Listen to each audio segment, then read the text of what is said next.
За өнөөдөр бид нар засгийн газрын танхимын нөлөө гишүүд Монгол банкны ерөнхийлөгч за манай зарим холбогдох агентлаг холбогдох гэдэг нь одоо бизнес эрхлэлтэй холбоотой саад татвар учруулж болзошгүй агентлагийн дарга нартайгаа хамтраад баялаг бүтээгчтэйгээ хийх ээлжид уулзалтаа хийж байгаа. Ээлжид гэж хэлж байгаа нэг өдөр цочсон юм шиг уулзалт хийж байгаа биш шүү дээ. Бид нар бол салбарын чиглэлээр ноос ноолуурынхантай, арьс ширнийхэнтэй, тариалан эрхлэгчтэй гээд салбараар бол бид нар одоо байнга уулзалт хийж байгаа. Хоёр дахь өдрөөхөн манай засгийн газрын нэлээд олон гишүүн оролцоод нүүрсний асуудлаар одоо компаниудтай байнга уулзж байгаа. 7 хоног бүхэн жишээлх юм бол уулзж байгаа. Хэрнээ тендертэй холбоотой асуудлаар тэр дотроо шилэн тендер бий болгоё гэдээ бид нар манай худалдаа авах агентлагийг бас хэдэн удаа бас бизнес эрхлэгчтэй уулзсан санал онолыг авсан юм ажлыг хийж байгаа. Тэгэхээр өнөөдрийн бидний энэ уулзалт бол бас баялаг бүтээгчтэй хийж байгаа ээлжит уулзалт юм аа. Энэний өмнө бид энэ өрөөнд бас нэг удаа уулзсан. Тэгээд яг энэ гайл татвар мэргэжлийн хяналт бусад агентлагийн даргуудыг байлгаад за татвар дээр асуудалтай гэж байгаа нь тэр буланд гэдэг ингээ бүр булан гарan суулгаад яг тухайн компанид учирч байгаа бэрхшээл төвөг чирэгдлийг бүгдээр ингээ сонсож танилцж за шийдэж болох асуудлуудыг нь бас газар дээр нь шийдсэн ийм нэг уулзалт хийсэн. Сайхан бэлэг сайд маань бол энэ бизнес тутарж байгаа саад тодгорыг арилгах ажлын хэсгээ ажиллаж байгаа. Бас нэлээд олон юмыг бол цэгцэлж байгаа. За тэгтээ арай 100% болоогүй байх. Сайхан бэлэг сайд гэхдээ худалдаа зөвлөлдөрийн танхим дээр бизнесүүдтэй дөрвөн удаа уулзалт хийсэн байна. Тэгэхээр одоо би ерөнхий сайдын хувьд хэн мэн хэдэн удаа хаана ямар уулзалт хийж байгаа бүртгэж байгаа. Тэгэхээр бизнесүүдтэй бол байнгын холбоотой байгаа шүү. Тэгтээ байнгын холбоотой байгаад орхих биш. Одоо энэ өнөөдөр бол бид нар нэг 140-50 бизнесмен аж ахуй эрхэлж байгаа хүмүүстэй уулзалт хийе. Тэгээд та нарт маань одоо өнөөдрийн хувьд бас асууж тодруулахар зүйл юм юу байна? Хэлж ярихаар санаа оноо юу байна гэдгийг л сонсъё гэсэн. Тийм учраас одоо шадар сайд маань байж байгаа. Шадар сайд маань бол нөгөө шудраг өрсөлдөөн мэргэжлийн хяналт гэдэг одоо бас бизнес эрхлэлтэй холбоотой хоёр худалдаа авах хамгийн чухал агентлаг хариуцдаг биш үү? Их олон бүхэн агентлагууд одоо шадар сайд юм л байгаа. За эдийн засгийн сайдгаа бас урьж оролцуулж байгаа.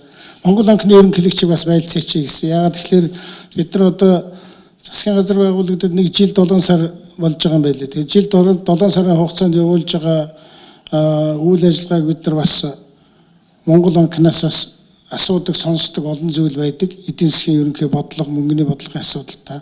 Тийм учраас өнөөдөр бас манай бизнесүүдтэй хийх энэ засгийн газрынхны хийх уулзалтанд байлцаж өгөөч гэж Монгол банкны ерөнхийлөгчийг урьсан байгаа. Урилга хүлээж авч ирсэнд баярлалаа. За сайхан бэлэг сайд маань одоо гол тэр хүнд суртал устгах чиглэлээр бол ажиллаж байгаа. Хэн байгаа бэ? Чиглэлийн цаатлаг хий. За мэргэжлийн хяналт байгаа. Мэргэжлийн хяналтын дарган солигдсон тэр Батмөнх гэдэг хүмүүс нь тендер хэвээр байгаа, гайл хэвээр байгаа. Татвар ирэхгүй. Татварын дарга яатсан. За тэр дэс واخгүй. Юмаа мэддэг хүн ирсэн үү? Хэн? За. Би тэндг юм байх юм. Тиймэрхүү. За татварын дэд дарга хүн байд юм байна. За ийм бүрэлдэхүүн байна. За тэгээ одоо урт яриа байхгүй. Одоо та нар тэгтээ та нар босч ирээд урт үлгэр бас ярихгүй шүү. Их товч тодорхой. Маш ойлгомжтой. Тэгээд асууж тодруулахар зүйлээ бол асуугаад эхлээд асуучвал яасан юм. Монгол банкны ерөнхийлөгч бол 45-д гарна. 45-аас дараачих ажлыг төлөвлөсөн байгаа. Тийм учраас одоо бас Монгол банкны ерөнхийлөгч байгаа дээр асууж тодруулах зүйлээ бол их нээлжид асууж. Тэгээд дараагаар нь гайл татвар одоо эдийн засгийн ерөнхий бодлого юу ч асууж болно. Чөлөөтэй. Тэгтээ богинохан асуу. Манай бизнесмэнүүд бол өнгөрсөн жил бүгд 30% шатлт гэдэг юмыг бол амссан байгаа. Тэгээ энийн дээр нэг гунж гутаад байгаа усал байхгүй л дээ. Монгол Улсын эдийн засгийн нийгмийг хамтдаа нуруунд дээр үрж явна гэж байгаа. Тэгээ 2013 оны 11 сарын 27-нд уулзсан анхны уулзалтан дээр би нэг санал тавьж ирсэн. Санхүүгийн өршөөлийн хуулийг гаргаад өгчөөч гэсэн. Энэ асуудал маань ямар шатандаа явж байна вэ гэдгийг асуумаар. Хоёрт нь Татварыг инфляцтай уухгүй болохоо хийж байгаа. Алтан ерөнхийдөө 2006 оны 6 сарын 17-нд гаргасан 4.10 бодлого гарч явах үед 3 тэрбумаас дээш татвар ногдох орлоготой аж ахуйн нэгжээс 25% татвар авна. 3 тэрбумаас доошд нь 10% татвар гэж аж ахуйн нэгжийн орлогод нь тэр хоёр ангилсан байгаа. Гэтэл 2006 оны 6 сараас хойш өнөөдрийн хүртэл инфляци тооцоо явах нь бараг 100 гаруй хувиар өссөн байгаа. Тийм учраас энэ 3 тэрбумыг 6 тэрбум болгоод татвар хуулинд өөрчлөлт хийж өгнө. Тэгэхгүй бол аж ахуйн нэгжүүд маань хэдийгээр value нь яг адилхан байгаа боловч тоон өссөн учраас дараагийн шатлалын ангил руу шууд өөрсдөө өсөрж орчих гээд байгаа. Ингэж өсөрж орохоос сэргийлээд орлогоо нуух жижигрэх тийм процесс явагдаж байна л да. Энэ бас яг нотийн 10% 10 сайтаас адилхан л да. Тэгэхээр энийг 6 сая болох 6 тэрбум болгоод өмнөх асуулт татварын өршөөлөл маань юу болж байна гэдэг асууя. Энэний дагуу ажлын хэсэг бол ажиллаж байгаа. Хууль зүйн яам манай эдийн засгийн сайд, сангийн сайд, эдийн бүрэлдэхүүнтэй бусад холбогдох хүмүүс ажиллаж байгаа. Нэг нэр томьёо эхлээд зөв болгох хэрэгтэй. Ингээд буруу мессеж гаргаад, буруу нэр томьёо гаргаад нэг өршөөж гийгүүлэх гээд байгаа юм байхгүй байгаа. Ер нь бид нар бол энэ саналыг судалж үзээд эдийн засгийн ил тод байдлыг хангах хууль маягийн юм хийж тэр нуусан хаасан янз бүрийн юмнууд илдв юм гаргаа гэсэн агуул ойлгож байна уу? Тэгэхгүй бол одоо ингээл олон нийт ч гэсэн буруу ойлголт тэгэл одоо ингээд буруу юм хийцэн нөхрийг л өршөөх гээд байгаа ёстой. Ийм агуулгатай хууль бол гарахгүй. Ер нь бол энэ өмч хөрөнгө Монголд одоо байх ёстой юм хөмчин дарагдсан энэ төр байгаа бол тэрнийг ил гарах. Ер нь эдийн засагт бүгдээрээ нэг ил гарч тоглолтоо хийе. Энийг одоо засаг дэмжишээ гэсэн ийм агуулгаар бол яригдж байгаа. Дэмж хэлэх юм байгаа юу Батбаяр сайд? Үе гэж тооцдог юм байлээ. Тэгээд энэ болоод ирэхээр зээл авсан банкнаас тодорхой хэмжээгээр валютаар зээл авсан улсууд бол яг тэр гэрээ байгуулагдсан өдөр буюу мөнгө авсан өдрөөрөө ямар ч байсан өнөөдрийн энэ онцгой нөхцөлд бол зээлээ төлөх тийм боломж бол байгаа. Шүүхт байл. Тийм болоод шүүхтгүүгээр энийг шийдэх ямар боломж авах вэ гэдэг танаас асуумаар. Авсан доллараараа төлнө тэгэл бол энэ дэр өөр тийм ханшийн эрсдэл эднийг хэн нэгэн хаадаг тийм механизм бол байхгүй. Монгол улсад бизнес эрхэлж байгаа хүн болгон өөрийнхөө бизнесийнхээ эрсдлээ өөрсдөө даадаг. Банкныхаа өмнө хариуцсан үүргээ биелүүлдэг. Доллараар зээл авсан бол доллараар нь төлнө. Төгрөгөөр зээл авсан бол төгрөгөөр нь төлнө. Тэрнээс хаа нэгэн хин нэгэн улсын аль нэгэн валюттай хин нэгний ханш нь өөрчлөгдснөөс болоод тэр эрсдлийн төр ч юм уу банк ч юм уу өөр нэг аж ахуй нэгж үүрдэг тийм механизм хуулийн хувьд бол байхгүй. Монголд ханш анхудаа хөдөлж байгаа нь энэ биш.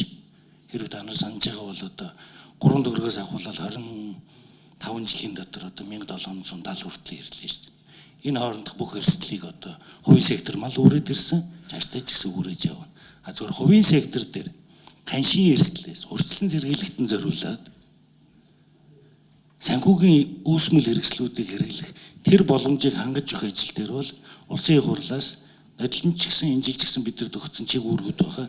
Тэрнийхээ хүрээнд банкуд дээр swap line-уудыг бид нар нэлээд том хэмжээгээр нээгээд өгсөн байна.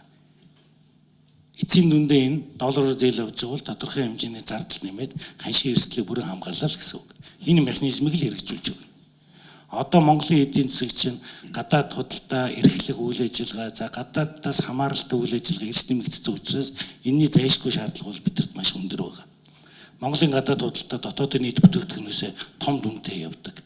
Нэг өснөө Монголын эдийн засаг маань өөрөө гадаадаас маш их хамааралтай. Энэ ханшийн хөдөлгөөн аж ахуйн нэгжтэй шууд ирдгийг бол зохицуулдаг ганцхан механизм нь арилжааны банкнаас зээлээ авахдаа долларын зээл авч байгаа бол долларын орлогогүй төгрөгийн орлоготой идгээд долларын зээл авч байгаа бол заавал ханшийн эрсдлийг шингээсэн тэр үүсмэл хэрэгслийг хэрэгжилжээ гэдэг энэ журам зааврын дагуу зохицуулагдаж байна. Одоогоор энэ нээлттэй байгаа. Манай аж ахуйн нэгжүүд бол энийг заншаагүй. Манай аж ахуйн нэгжүүд болохоор бидний хил занснаар натуральны хейж хийж явдаг. Нэг өсний төгрөгөөр зээл авцсан, доллараар зээл авцсан гэсэн хоёр зээлтэй л явж байдаг. Ханшны хөдлөх юм бол долларынхаа төгрөгөөрөө зохицуулсыг л ингээд явж байдаг. Нөгөө тал нь ашигтай болцдог учраас. Дан долларын зээл дээр сууж байгаа тийм аж ахуйн нэгж бол ер нь бол цөөхөн. Олцсон ямар аж ахуйн нэгж юу гэхээр цэвэр импорт эрхлээд төгрөгөөр авчиж төсөвт ч юм уу хаа нэгэн газар хин нэгний захиалгыг биелүүлж байгаа хүмүүс дан ийм зээлтэй явдаг. Судалгааг бол бид нар нэлээд сайн гаргасан. За энэ долларын зээлийн тухайд бол бид нар сая та бүгд мэдчихэж байгаа 8-9 сараас ахуулаад энэ тухай бид нар нэлээд их судалгаа юугаа үзэж байгаа банкуд дээр хэрхэн эрсдлүүд ирэх нь үү гэдгээ судалж үзсэн. Одоогор бол бидний хувьд бол урд өмнө үзэх 9 онд бол та бүгд санаж байгаа бах бараг нэг завраг 60% ханшийн хөдөлгөөн бол 2 сарын дотор гарч ирсэн. А энэ удаад бол бид нар нэг 20% ханшийн хөдөлгөөн бүтэн жилдээ гарч ирсэн. Тэгэхээр энэ бол бүрэн шингээгээд аж ахуйн нэгжүүд банктайгаа зээлүүдэд зохицоод явах тийм ханшийн хөдөлгөөн гэж харж байгаа. Харин ч эсэргээрээ өмнөх жилтэйгээ харьцуулах юм бол одоо сая 1-р сар, 2-р сарын худалдааны тэнцэл маань тэнцвэрчээд эхэллээ. Сүүлийн 5 жил болоогүй үйл явдал энэ бол. Нүүрс ийм муу байхад, оюу толгой огт байхгүй байхад Монгол улсын худалдаа маань одоо тэнцвэртэй болоод эхэллээ. Тэгэхээр ханшийн дараагийн хөдөлгөөний тухайд бол төсөөлөл бол мэдээж та бүгдэд банкуд ч гэсэн өөрсдийн төсөөлөлтэй байж байгаа. Тэгэхээр энэ болгоныг хааж явдаг, ашиг нь гарахаар нөгөө талын бас хааж явах хэрэгтэй. Одоо нөгөө юу гэвэл төгрөг нь чангарчих юм бол одоо тэгээд нөгөө төгрөгийн зээлтэй хүмүүс нь проблемд орох нэг ийм проблем л ордог учраас энийг зохицуулдаг механизм нь олон улсын стандарт нь ч тэр Монголд өнөөдөр хэрэгжилж байгаа стандарт нь чинь яг л ийм хэлбэрээр явна. Шатхуун импортлогчдод бол мэдж байгаа тодорхой нэг ханшин дээр локлцсон swapтэй явж байгаа. А бусад аж ахуйн нэгжүүд бол тухайн зах зээлийн ханшнаас ирээдүйн хүлээлт руугаа тооцоод тэрийг локлож явдаг ийм механизм л бүгд ороод явна. Энэ механизм бэлэн болцсон банкуд дээр очиод энийг яриад хилцээд үнэлүүлээд тэгээд хилцлүүдээ хийгээд явах бүрэн болцоотой байж байгаа. Экспорт импортыг орлого 1151 төсөл цуглуулсан. Энийг шийдвэрлэх асуудлаар яриад одоо энэ асуудал ямар үе шаттай явж байгаа юм бэ? 3 сарын 15-нд зарлана гэсэн. Өнөөдөр энэ зарлагддаг байгаа учраас энийг тодруулж асуух гэсэн юм аа. Би өсөр мэдээлсэ. Би өөрөө яг энэ зааланд сууж байгаад хэвлэлийн одоо уулзж мэдээлэл өгсөн. Тэр нь юу гэх юм бол юу гэж байгаа бол 1 сарын 17-оор тасцаад санал авсан байж байгаа. За 1000 гаруй төсөл ирсэн.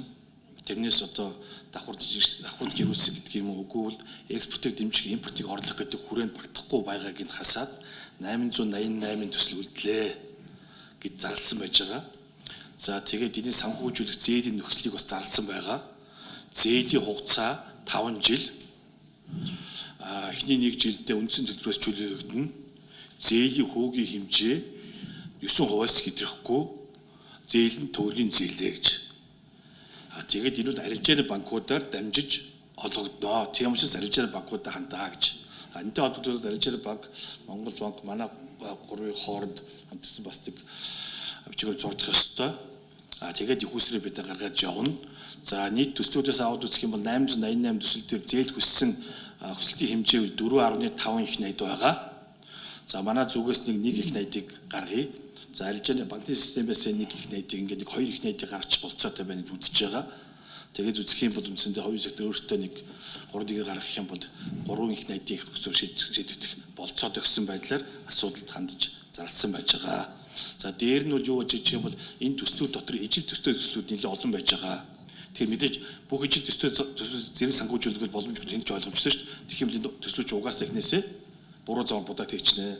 Тийм учраас ижил төстэй төслүүдийн хувьд гэж хэлэх юм бол салбарын яамнууд нь бодлого гаргаад өөрөнд манад улсад ийм үйлдвэрлэлийн хэмжээ, эрэлт нэрвэтийн хэмжээ нь ийм объемтай байна гэдэн зааж өгөх. Тэрэн дотор хамаардан тэгээд тэн дотор хэн орохвол хэний төсөл нь илүү одоо цаг хугацааны хувьд амжиж орж ин тэр нь орно гэсэн энэ зарчмын баримтлал гэдгийг зарласан байж байгаа.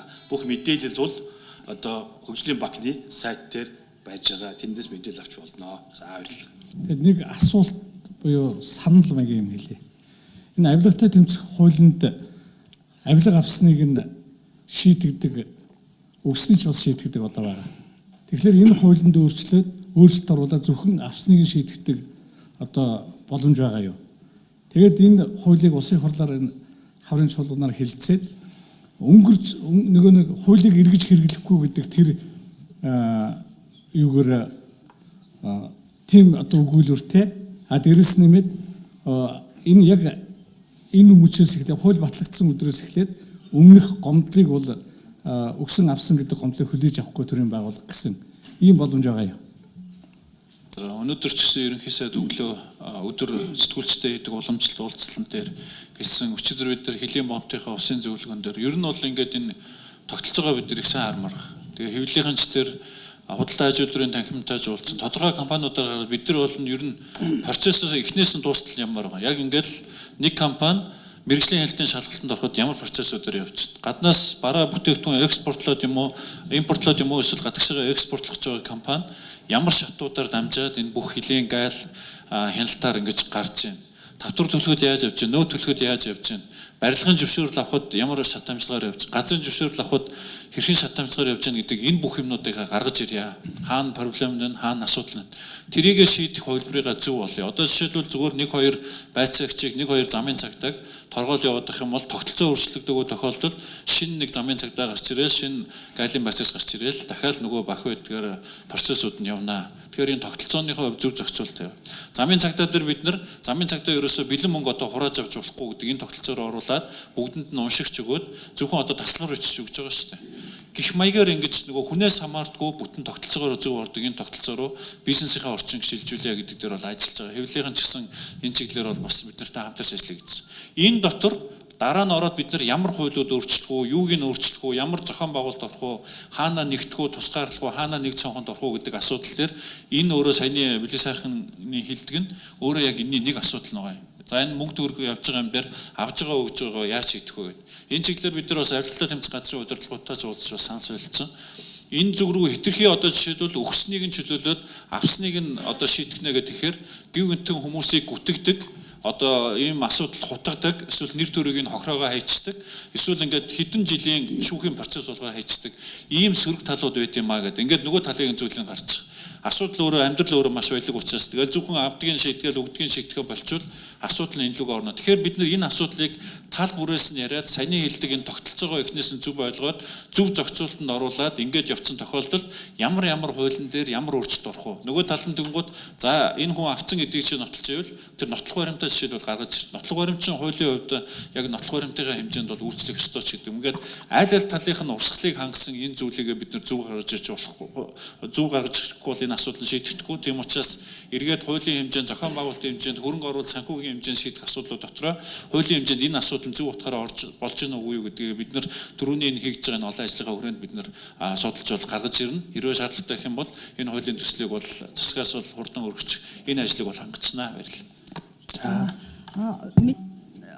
Маш олон ажлын хэсэг байгуулагдсан. Ажлын хэсэг болгонд нь одоо бид нар орж ажиллаж байсан. Одоо тэгээд парламентд эхний хэлэлцүүл хийсэн байгаа. Тэгээд гол асуудал юу болж байгаа нэхэр газрын тосны хайгуулын салбарын үйл ажиллагаа бүхэлдээ зогссон. Метро чайнаас бусдын. Тэгэхээр бид нар нэлээд олон жилийн өмнө одоо ингээ хөрөнгөний мэрж дээр хөрөнгө босгоод гадаадын татвар төлөгчдийн мөнгөөр газрын тосны хайгуулыг бараг $50 сая зарсан. Ингээ өргөжлүүлээд хийхээр одоо ерөөсө гадаадын хөрөнгөний мэрж дээр газрын тосн дээр хөрөнгө босохгүй байна. Гол асуудал нь бол хөрөнгө оруулагчдад хэлж байгаа юм танаа хууль хаана гэдэг. Тэгэхээр энэ одоо манайх импортоос хамааралтай газрын тосоо одоо олон үйлдвэрлэнэ гэж яриад байдаг мөртлөө энэ хууль эрхсэн орчноо маш ойлгомжтой доктортой болох хэрэгтэй. Энэ хуулийн дээр бас шатдаг занрын асуудлыг бол маш зэгцтэй хийх ёстой. Ингээд одоо өөрөөр хэлбэл хөрөнгө оруулах сонирхолтой хүмүүстэй уулзахаар хууль чинь хаана байна, хууль чинь хэр доктортой байх юм гэдэг асуултыг биднээс асуугаад байна. Тэгээд одоо газрын тос энэ юу хийн салбарын одоо хөрөнгө оруулагчдын конференц хийж зарлагдсан 4 сар тэгсэн мөртлөө хууль нь байхгүй. Иймэрхүү одоо нөгөө ажил хэрэг хоёр зөрөөд байна. За хоёрдугаар асуулт нь бол оюу толгойн талаар янз бүрийн мэдээлэл яваад байгаа. Энэ дээр одоо ерөнхий сайд маш тодорхой хариу өгөөч. Оюу толгойн асуудал бол манай Монголын одоо эдийн засгийн өсгөө буурах гэдэг дээр хамгийн том нөлөө үзүүлж байгаа. За газрын ер нь юу оюу толгой одоо ер нь уул уурхайчд бол хамаг эрсдлийн үрдэг ханган нийлүүлдэг компаниуд гэдэг тойроод хэдэн мянгаараа компаниуд одоо бас үйл ажиллагаа нь явж идэг. Энэ бүх үйл ажиллагаа зогссон. Тэгэхээр оюу толгой доктортой ажиллах бол биднэрт маш чухал байна. Би түрүүний эхний асуудал дээр бас нэг юм дутуу ярьж газрын тосны салбарууд бусад ашигт молдгоноос асар их эрсдэлтэй. Би түрүүн ярьсан $50 сая газар руу хийсэн 11 цооног ухсан юм гараагүй. Энэ бол ингээд тэр чигтээ эрсдэл бол үлддэг. Засгийн газар бол бүх одоо хөрөнгө оруулагчдаас хөрөнгө газрын тос орлол бараг 60% нь авдаг. Ийм хатуу хуультай. Тэгээ өшөө дээрээс нь чангалал одоо нотлон билүү урчнан билүү тэр газрын тосны тоног төхөөрөмжн дээр импортын татвар тос. Тэгэхээр хууль бол байна шүү дээ. Ерөөсө газрын тосоо олох нь чухал юм уу? Наан сандарт татвар авах нь чухал юм уу гэдгийг аягүй сайн бодоосой. Бид нар бол газрын тосоо хайж олъё. За одоо тэгэхээр энэ салбарт бол гадны хөрөнгө оруулалт түгээр бид нар дийлэхгүй. Энэ бол үнэхээр эрсдэлтэй. Асар том одоо талбай дээр хайгуул хийдэг. Бид нар бол талбайгийнхаа бараг 100-1 нь л хийж чадж байгаа шүү дээ. Ерөөсөө одоо бол маш олон талбай зарласан. Тэгэхээр энэ үнэхээр Монголд газрын тос олох шаардлагатай юм бол энийг үнэхээр дэмжсэн шиг дэмжээ тэр хуулиа нэг урт хугацаанд удаан настай одоо байхаар баталж өгөхдөр одоо засгийн газар биднэрт бас туслах байх гэж найдаж байна. Баярлалаа. Энэ үйлдвэрлэл барих шаардлагатай холбогдсон таван тохиромжийг импортлох гайл нөөцийн дотроос чөлөөлөх 5 жилийн хугацаатай хууль гаргасан байж байгаа. Энэгээр бид нэр хэмэд энэ газрын төсний хэвлэлийг ямар шугам шатанд тавьж байгаа гэдэг нь санагдаж байгаа. Газрын төсний хуулийн шинжилгүүд ингээд энэ хаврын чуулганы эхний ээлжүүд батлагдана гэж хэлж байна. Баярлалаа. Мөрхөө явж байгаа мөлийг сонирхож байгаа. Оюу толгой асуудал бол өмнөх одоо яригдчихснээс бол нэлээд ахис дэвшилтэй явж байгаа. Өмнө нь бол ужигэрсэн хоригдлогдсон 30 гаруй асуудал оюу толгой биш одоо Rio Tinto-ва Монгол улсын хооронд байсан. За эндээс бол үе шаттайгаар шийдсээр байгаа 5-6 асуудал бол үлдсэн байгаа. Яриа хэлцээ үргэлжлээд явж байгаа, ахис дэвшил гарч байгаа. Нэг хоригдлогдсон асуудлын талаар. Хоёрдугаарт цаашдаа нэмэлт санхүүжилт хөрөнгө оруулалт хийх асуудал ярьж байгаа. Монгол улсын засгийн газрын зүгээс бид бол нэмэлт санхүүжилтийг хийхэд бэлэн байна гэдгээ удаа дараа илэрхийлж байгаа. Өнөөдөр ч гэсэн оюу толгой зэсийн захирал Rio Tinto-гийн зэсийн захирал нэрчсэн байгаа. Тэн дээр манай Эрдэнэс оюу толгой хүмүүс бол хамтраад ажиллаж байгаа. Монгол улс бол тэгье гэсэн байгаа. Зүгээр энэ дэлхийн эдийн засгийн байдал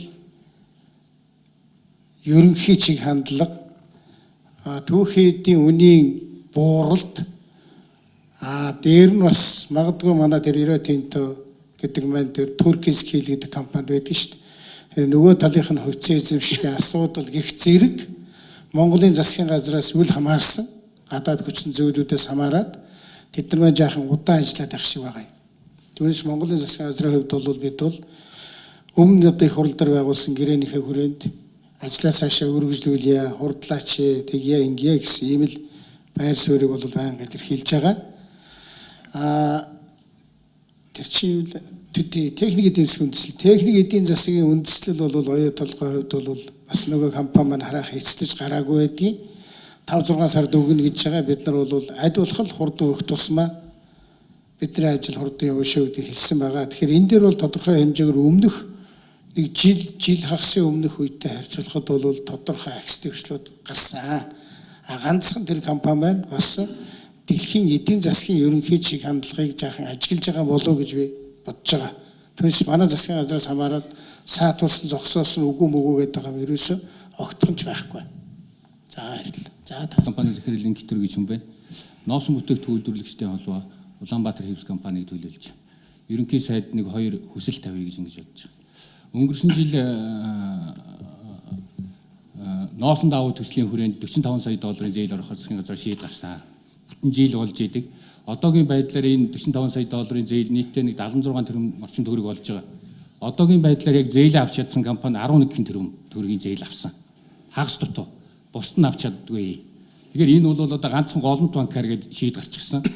Бусд одоо компаниудын зээл нь өөр банкуд дээр байж идэг. Зээлийн түүх барьцаа хөрөнгүүд нээж идэг. Ганцхан голомт банкар гэж гарсан болохоор компани ерөөсөө зээл авч чадахгүй.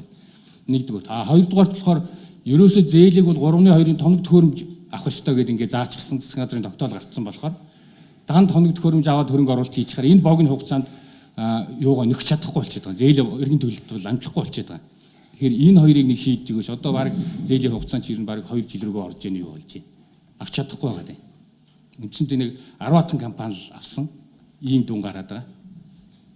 Хөрөнгө оруулсан байж байгаа. Түүнээс хөнгөн үйлдвэрлэлийн салбарт ноолуур тэгээд бусад одоо хүлэмж сүүгээтэй чиглэлээр нийтдээ манай хөдөө аж ахуйн үйлдвэрийн яамны системийн байгууллагууд нийтдээ 270 тэрбум төгрөгийн их усаар гарч ирсэн.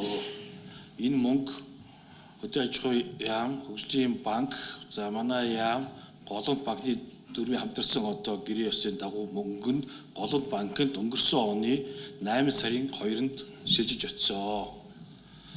Тэгээд энийг ингэж хийхдээ манай хариуцсан чиглэлийн яам нь одоо бид нэг одоо банкар явуулъя. Одоо хэрэглэгч одоо үйлдвэрлэгчтэйгээ тохиршсон нэг банкар явуулах юм харьцангуй илүү боломжтой гэж санал тавьсан. Тэрийг бид нэр хүлээж аваад ингэж явуулсан. Харамсалтай өнөөдөр ингээд 8 сараас хойш 7 сар өнгөрч байхад энэний одоо хэрэгжилтүүд туйлын хангалтгүй байгаа. Тэгээ бид нар бол удаа одоо үйлдвэрлэж аж ахуй яамуудын гамуут сайхан сайн орж иж ашигсан голомт тогт асуудал тавьж байгаа. Та нарыг энэ мөнгө маш яралтай хэрэгжиж өгөх хэрэгтэй байна гэж. Тэгээ яг сүүлийн үед бол сая та хэлээ ганц банкаар явах хэцүүд өөр банк руу шилжүүлэх асуудал бас тэнд тохирсон байж байгаа. Хэрвээ танай банк тийм үү өөр банктай харьцаад тэр банк руугаа харьцаад мөнгө чи голомт банкнаас тэнд шилжүүлэх өсөж шийдвэл гаргачихсан байж байгаа. Тийм байж байгаа. Нөхцөлийн хувьд ярих юм бол энэ чинь юм байж байгаа шүү дээ. 5 жилийн хугацаатай жилийн 7% биш ээ.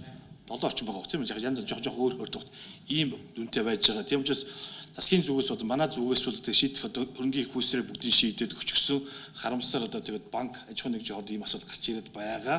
Тэгээд энэ дээр бол үнэхээр бас манай холбогдох яамчлал анхаарахтай банк ч анхаарах хэрэгтэй байгаа. Цаашдаа би холбоотуудад бас нэг хэлмээр байна. Ерөнхийдөө холбоот бол нэг бид нар холбоотойгоор тухайн үйлдвэртэж холбоотоор дамжуулах бодлогоор билж байгаа. Тэгээс холбоотойгоор яриад гэж хаашаа яваа гэж. Тэгээд цаашдаа бид үргэлж байгаа бол нэг банкн дээр ингэж өгөхгүй байх. Бүх банкуд нээлттэй байх тухай ярьж байгаа. Түрүүн тэгээ хэлсэн тэр нэг саяны нөгөө нэг экспорт хэмжээ импортыг одоо хөнгөлтэй зээл асуудал шүү дээ. Тэр бол Монголын бүх арилжааны банкаар явагдах тийм нөхцөл бид нар асуудал тавьсан байгаа. За энэ яг л манай ажлын бас нэг юм байна. Одон жилийн 8 сарын 2-нд шийдвэр гаргаад засгийн газар 274 төгрөгийн шийдсэн.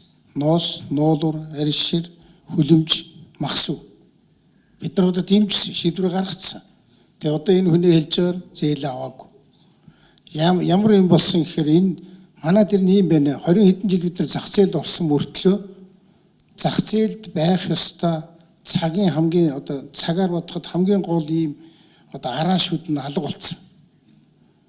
Одоо бид нар ингээд нэг их 80 мөнгийг экспортыг дэмжих үйлдвэрлэл, импортыг орлох үйлдвэрлэл зарцуулъяга зарласан.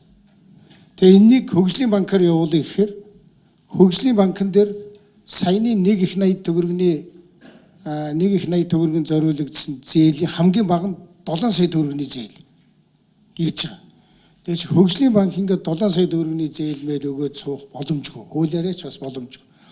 Дээр нь бол за ингээ хөгжлийнхаа банкаар дамжуулаад энэ хэдэн хүмүүс тоглочих юм байна гэдэг ингээд бас нөгөө хардлага сэрдлэг явдаг. Тийм учраас бүх арилжааны банкаар хий гэсэн. За бид нар яагаад хөгжлийн банкаар уг явуулъя гэж бодсон гэхээр жилийн 6 хөвтө өгчий гэж бодсон юм. Гэтэл ингээд хөгжлийн банкаар явахгүй учраас бид хаашаа өгч яах вэ гэхээр заавалчгүй арилжааны банкаар өгч. Арилжааны банкнд дээр очихоор 3 төрлийн сөрөг зүйл байна. Бид мэдсээр байгаа мөртлөө өгж байгаа. Нэгдүгээрт хүү нэмэгдэж байгаа. Жишээ нь хөгжлийн банкаар явахад 6 орчимтой явах юм бол арилжааны банкаар бол одоо 9 орчим хувьтай явахаас өөр арга байхгүй. Арилжааны банк ч өөрөө эстэл хүлээж зардал хийж. Хоёр дахь нь бол засгийн бодлогоос алдагдаад байгаа. Нодон жил бид нар ноолороо дэмжиж ноосоо дэмжсэн шүү дээ.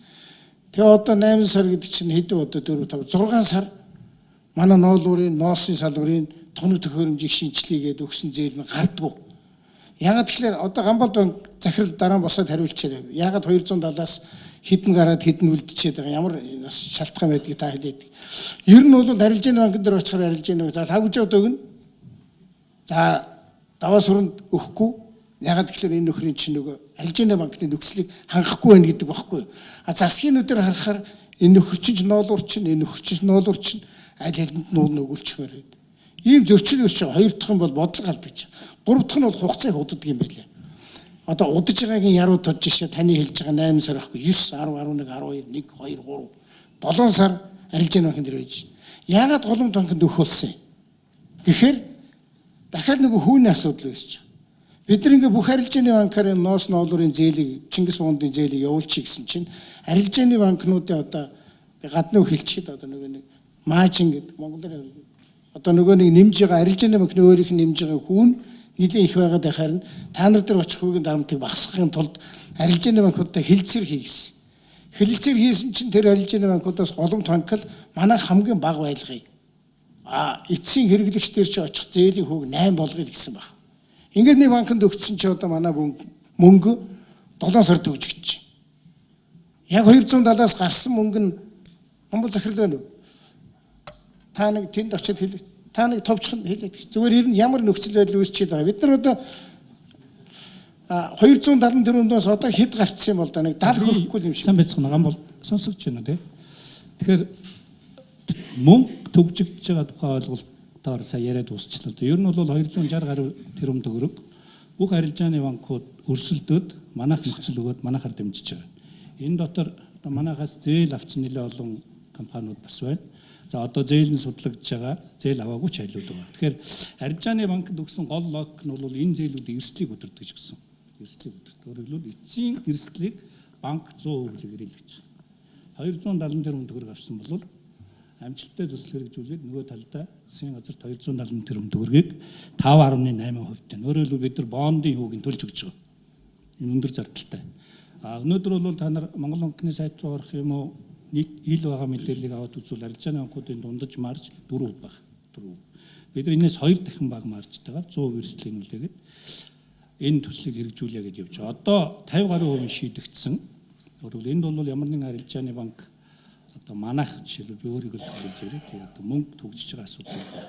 Өөрөөр хэлбэл манай дээр ямар хоёр зорилт зэрэг байна гэхээр нэг талаар нь энэ салбаруудыг хөгжүүлэхэд тусал тэнд бид нар бэлэн байгаа. Нөгөө талдаа чи наад мөнгөө олон улсын зах дээрээс авсан хүүтэй нь буцаад төлөгч. Энэ чинь тийм өөрөөр хэлбэл цаана хариуцлага тогтолцоо байгаа. Бид нар 90-ад онд үйлдвэр худалдааны яам гэхэд одоо голдуу Германаас эхэлдэг талах яам тэгэл Гойгон болчих болсон. болсон. Тийм. Одоо ерөнхийдөө 270-ыг тийм учраас өөрөөр хэлбэл би бол юу гэж бодож байна гэхээр зэрэг ямар ч ноос ноолуурын компани өөрөөр хэлбэл зүгээр юм дансан дээр 1000 ямаатай гэдэг ямааныхаа тоог бичээд ирсэн хүн зээл өгдөг. Олон жил ямаа малсан, өсгсөн, ноолуур гаргаж өгдөг. Тэгэхээр бид бол эрсдлийг хариуцж байгаа ямар нэгэн зохион байгуулалттай юм байхгүй.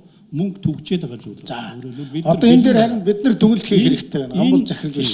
Өөрөөр хэлбэл ер нь бол эрсдлийн өдөрт бид нар дээр хоёр зорилт байгаа шүү.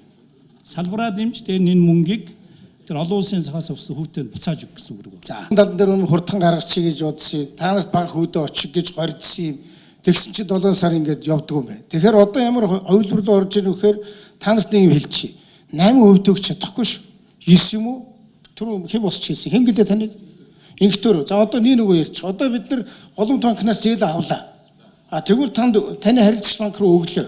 8% олгогдохгүй шүү. 9 ч юм уу? 9.1 хэд зөвшөөрч гинөө. Тэгж байгаа бол бид нар буцаагаад аваад тэгээд тэр харилцагч банкуд ч өгөөд тэр арилжааны банк нь нэг банк биш тухайн банк нь эрсдэл үлээгээд болох уу? Бид нар ийм шийдвэр гаргая. За. Ингэждэг юм байна. Тэгэхээр энэ алдааг давтахгүй тул бид нар ойрын хугацаанд шийдвэр гаргая. Батбаяр сайдаас бас асуувал байгаа. Баттуулга сайдаас асуувал байгаа. Нөгөө мөнгө чи гарч байгаа юу? Гарч байгаа. Арилжааны банк бол нарийн судалдаг юм байна. Тэгээ бид нар энэ шийдвэрийг өөрчлөе. Болж гинүү? Банкар салгаад өгчий. Зээлийн чиг 1.5-аар нэмэгдэх болж гинүү л гэж байна. Хугацаа чиг хэвээрээ. Болж гинүү? За, ингэ шийдээ. Бид нар шийдчихнэ орох. За би ерөнхий сайдад болон сайд нарт баярлж байна. Бидэнд бас цаг гаргаж энэ хүнд нөхцөл бидэнтэй ярилцж байгаа талархаж байна.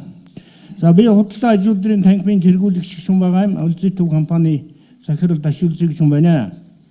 Тэгэхээр энэ манай бизнес эрхлэгчдээс тавиад байгаа нэг хурцсан асуудал бол энэ валютын ханшилсантай холбогдуулсан асуудал маш их тавигдж байгаа. Олон компаниуд эрсдэлд орсон байгаа. За энэ үүднээс ч гэсэн одоо орлогын татвар багассан ба. Тэгэхээр Монгол банкны ерөнхийлөгчдөөс би нэг хоёр зүйлийг асуух гэсэн юм аа. За нэгдүгээрт нь энэ валютын долларын ханш бол 25.7% өссөн байгаа. Төгрөгтэй харьцах. Тэр дундаа 13 оны 7 сараас эхлээд эрс өсөөд 3-аас 400 төгрөгийн зөрүү гарсан. Энэ хэвийн үзэгдэл мөн үү биш үү? Та сая ярьлаа. Манай бизнес эрхлэгчид бол эрсдлээ өрсө үүрх ёстой гэж. Тэгэх ёстой. Гэхдээ энэ 300-400 төгрөгийн эрс өөрчлөлт бол энэ хэвийн үзэгдэл мөн үү? Та нар манай бизнес эрхлэгчид та нар энэ эрсдээ тооцоог чинь хогчно гэж хэлэх үү? Эсвэл энэ гинтийн аюул уу?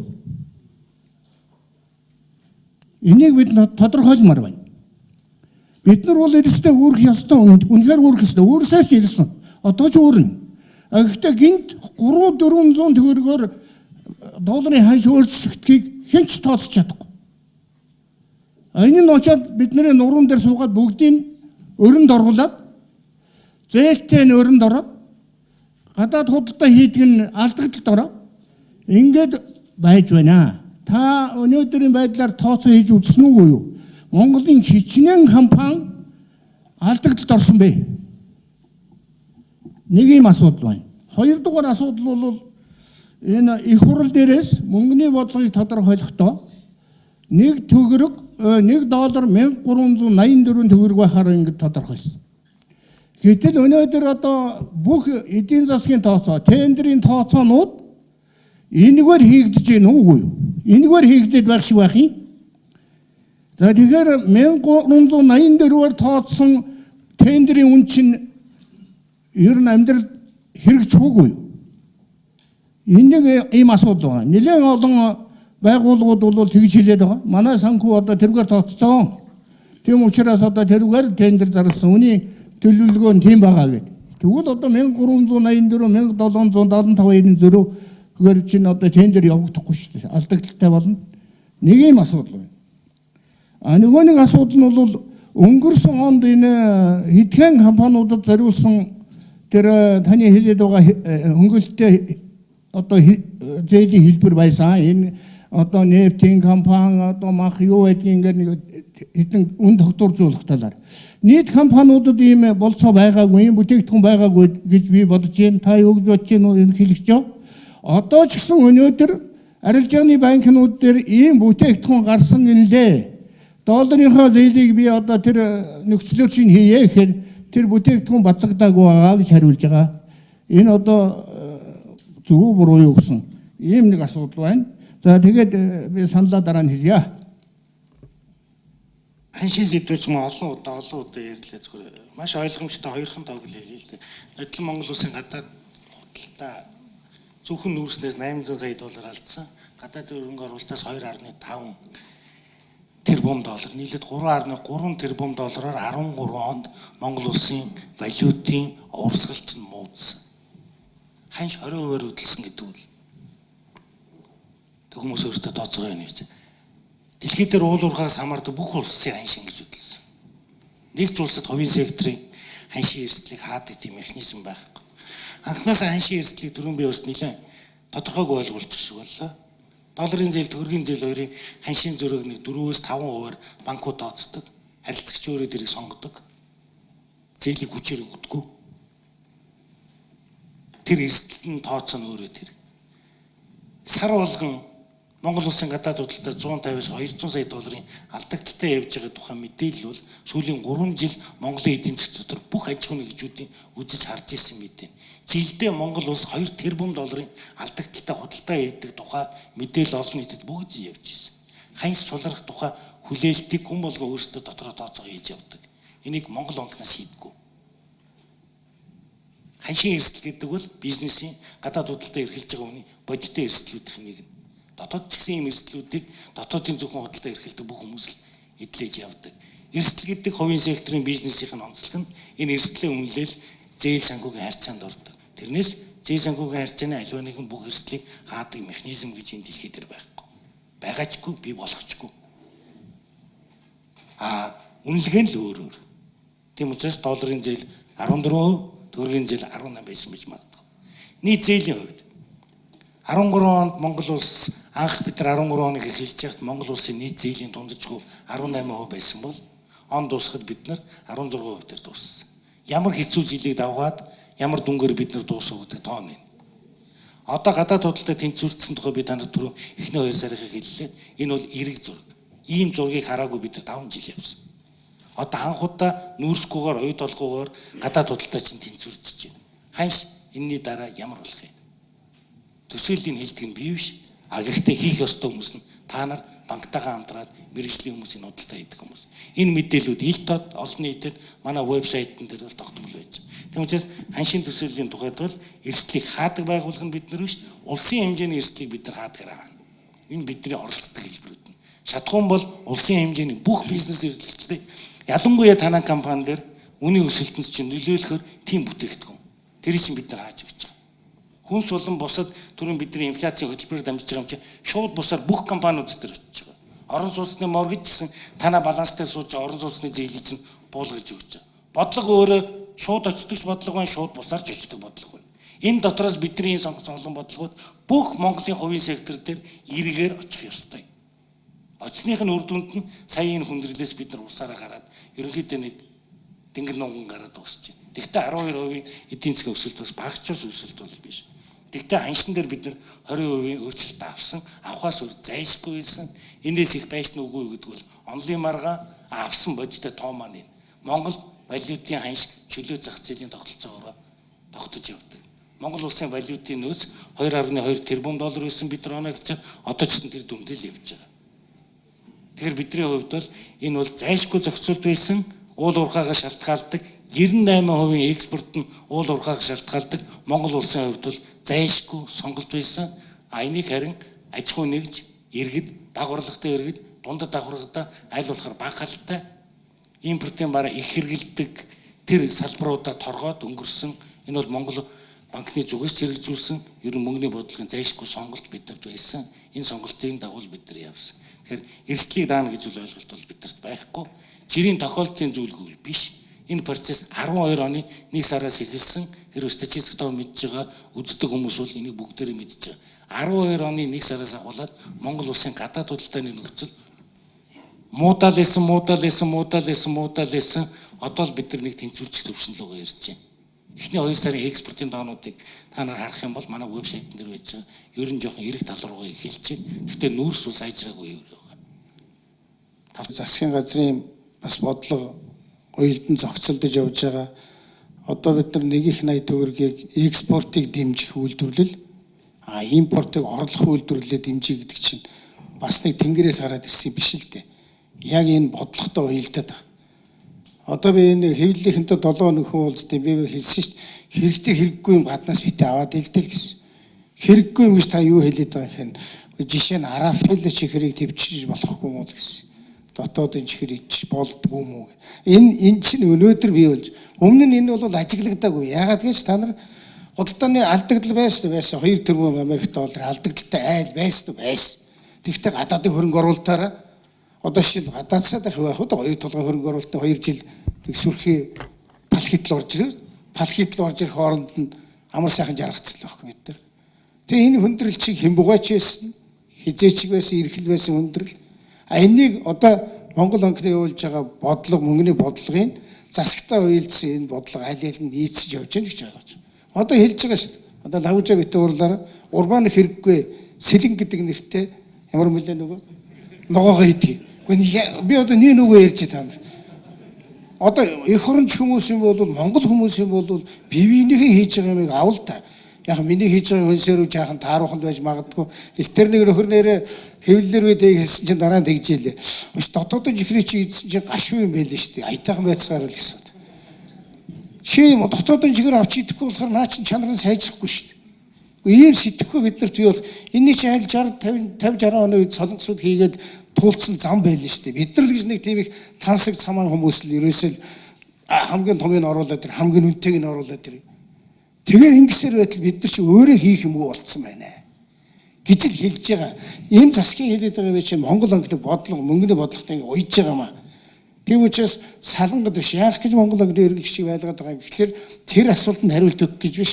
Энэ Монгол улсын чинь мөнгөний бодлого нь, эдийн засгийн бодлого, бүх бодлого нь уялдаатай маягийн юм байна шүү л гэж хэлэх гэж. За. Би нэг авторч гэж хүн байна. Тэгээ саяны энэ өнгөрсөн 7 хоног туралдсан засгийн газрын хурлаанаас гарсан нэг шийдвэрийн талаар би асуулт тавьсан гол улсууд нь байж ах шиг байна. Үндэсний даатгалын корпорац байгуулна гэдэг. Тэгэхээр Монголд одоо 16 даатгалын компани үйл ажиллагаа явуулдаг. Нийтдээ одоо мэргэжлийн оролцогчдоороо ярил 3000 гаруй аж ахуйн нэгжүүд ажилтсан байгаа. Тэгэхээр одоо бид нар өнөөдөр ингээ холбоогоор цуглаад явсан сангийн аман дээр очсон, санхүүгийн зохицуулах хорон дээр очсон нэг нь бодлого барьдаг төрийн байгууллага, нэг нь хяналт зохицуулалт хийдэг төрийн байгууллага хоёр ямар ч мэддэг хүн байхгүй. Тэгэхээр одоо засгийн газрын хуралдаанд хэн оруулаад энэ шийдвэрийг гаргадгийг. Тэгээд төр хувийн хвшлийн корпорац гэж байгаа шүү дээ. Тэгэхээр гадны хөрөнгө оруулалт бол ороод ирнэ. Төр үл мөнгө өгчнө. Гадны хөрөнгө оруулалт нь гаднаас ороод ирэхээр нөө үндэснийхээ хувийн хвшлийг дэмжин гэсэн бодлоготой чи яаж зөрчилдөх вэ? Тэгээ одоо бид нэр дараагийн арга хэмжээг шатраас арга хэмжээ авч л одоо 16 даатгалын компани бидгийг. Тэгэхээр одоо гадны хөрөнгө оруулалт ороод ирвэл тэгээд дотоодынхан болоод тэгээд 150 тэрбум 160 тэрбум төгрөгийн хөрөнгө оруулалт хийж нэгдэж чадахгүй. Тэгээ одоо төрийн хвшилт байсан даатгал тэгээ хувийн хвшилд очсон, хувь хөгжсөн, даатгалын хууль эрхээ орчнууд гарсан тий. Тэгтэл эргээд одоо төрийн компани байгуулна гэдэг нь хувийн хвшлээ нухчин дарах гэж байгаа мó. Бид нар одоо энэ талаар өнөөдөр цуглан тэгээ ямар одоо эсэргүүцлийг төр зэвсэгт илэрхийлэхэд ярихын тулд би одоо засгийн газрын эрхэм гишүүд та бүгдээс тодруулга авмаар ямар асуудлаар энэ эдийн засгийн хөгжлийн яамнаас асуудыг оруулсан. Яагаад гэх юм бол өнөөдөр бид нар зах зээлд очиод 20 гаруй жил явж байна. Тэгж яагаад даатгалын систем жинхэнэ хөл дээр босч чадсан байх уу чадаагүй нүдж байгаа. Өнөөдөр таны хийж байгаа олон даатгалын компани байгаа. Гэхдээ даатгалд юун дээр хийж ирэх юм бол үйл хөдлөнгийн даатгал хийж байгаа. Автомашины тий одоо жолооч даатгал хийж байгаа, амьсан даатгал хийж байгаа. Энэ гурав дээр л явж байгаа. Бизнесийн даатгалыг ойлголт үндсэндээ байхгүй байна. Экспортын даатгалыг ойлголт байхгүй байна. Тийм үү? Зээлийн даатгал гэж. Тэгэхээр бидний өгч хийж явах юм бол энэ жилийн чинь бид нар экспортын дэмжиг импортыг орлох гэж хийж байгаа шүү дээ. Тэр утгаараа сая нэг их нийт төгрөгийг зориулж хийж байгаа. Тэгээд очих чи яаж ирэх вэ? Ягаад зээлийн хүн өндөр байж байгаад байгаа. Яг банкчин тэр зээлийн эрсдэл бүтэн дааж штэ. Хэрэг баталгаатай даатгалтай болчих юм бол тэр зээлийн хүн чинь буурна үз. Тэрийг бодох хэрэгтэй байна. Нэгдүгээрт. Хоёрдугаарт гэх юм бол экспорт дэмжиж. Экспортын дэмжиж энэ жил бид нар экспортын төр дээр 5 төр дээр онцгой анхаарал шийдвэр гарсан байж байгаа. Нэгдүгээрт манай уул уурхай 5 төр дэмждэг байгаа л да. Зэс байж байгаа. Зэсийн баяжуулалтын хувьд энэ жилийн 14 оны зорилт гэх юм бол 1 сая тонн баяжуулга гэж. Хоёрдугаарт газрын тос 1 сая тонн төргийа гэж. Гуравдугаарт алт 1 сая унц төргийа гэж 31 тонн алт гэсэн үг. Дөрөвдүгээр төмрийн өдрийн баяжмал тийм үү? Төмрийн өдөр 10 сая тонн төргийа. Тавдугаарт нүүрс 30 сая тонн төргий шилжих.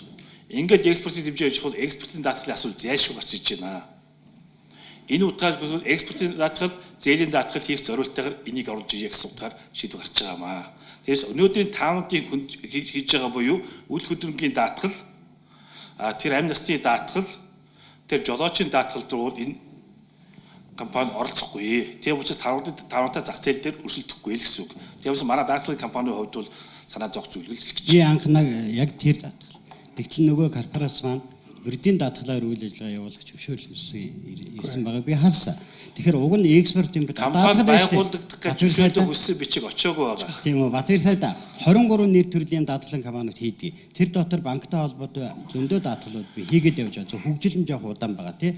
Одоо бүх компаниуд өөрсдөө даатгалын зуршигчийг ирэх авцсан. Одоо та нар мэдэн шүү дээ. Гадаад улс хэд доллар тийш банк зээлж чадахгүй ч байдаг шүү дээ. 50 сая ч өдөр мөнгө бишүүлчиход шүү дээ. Тодорхой утгаар том төсөлд ирэх юм бол.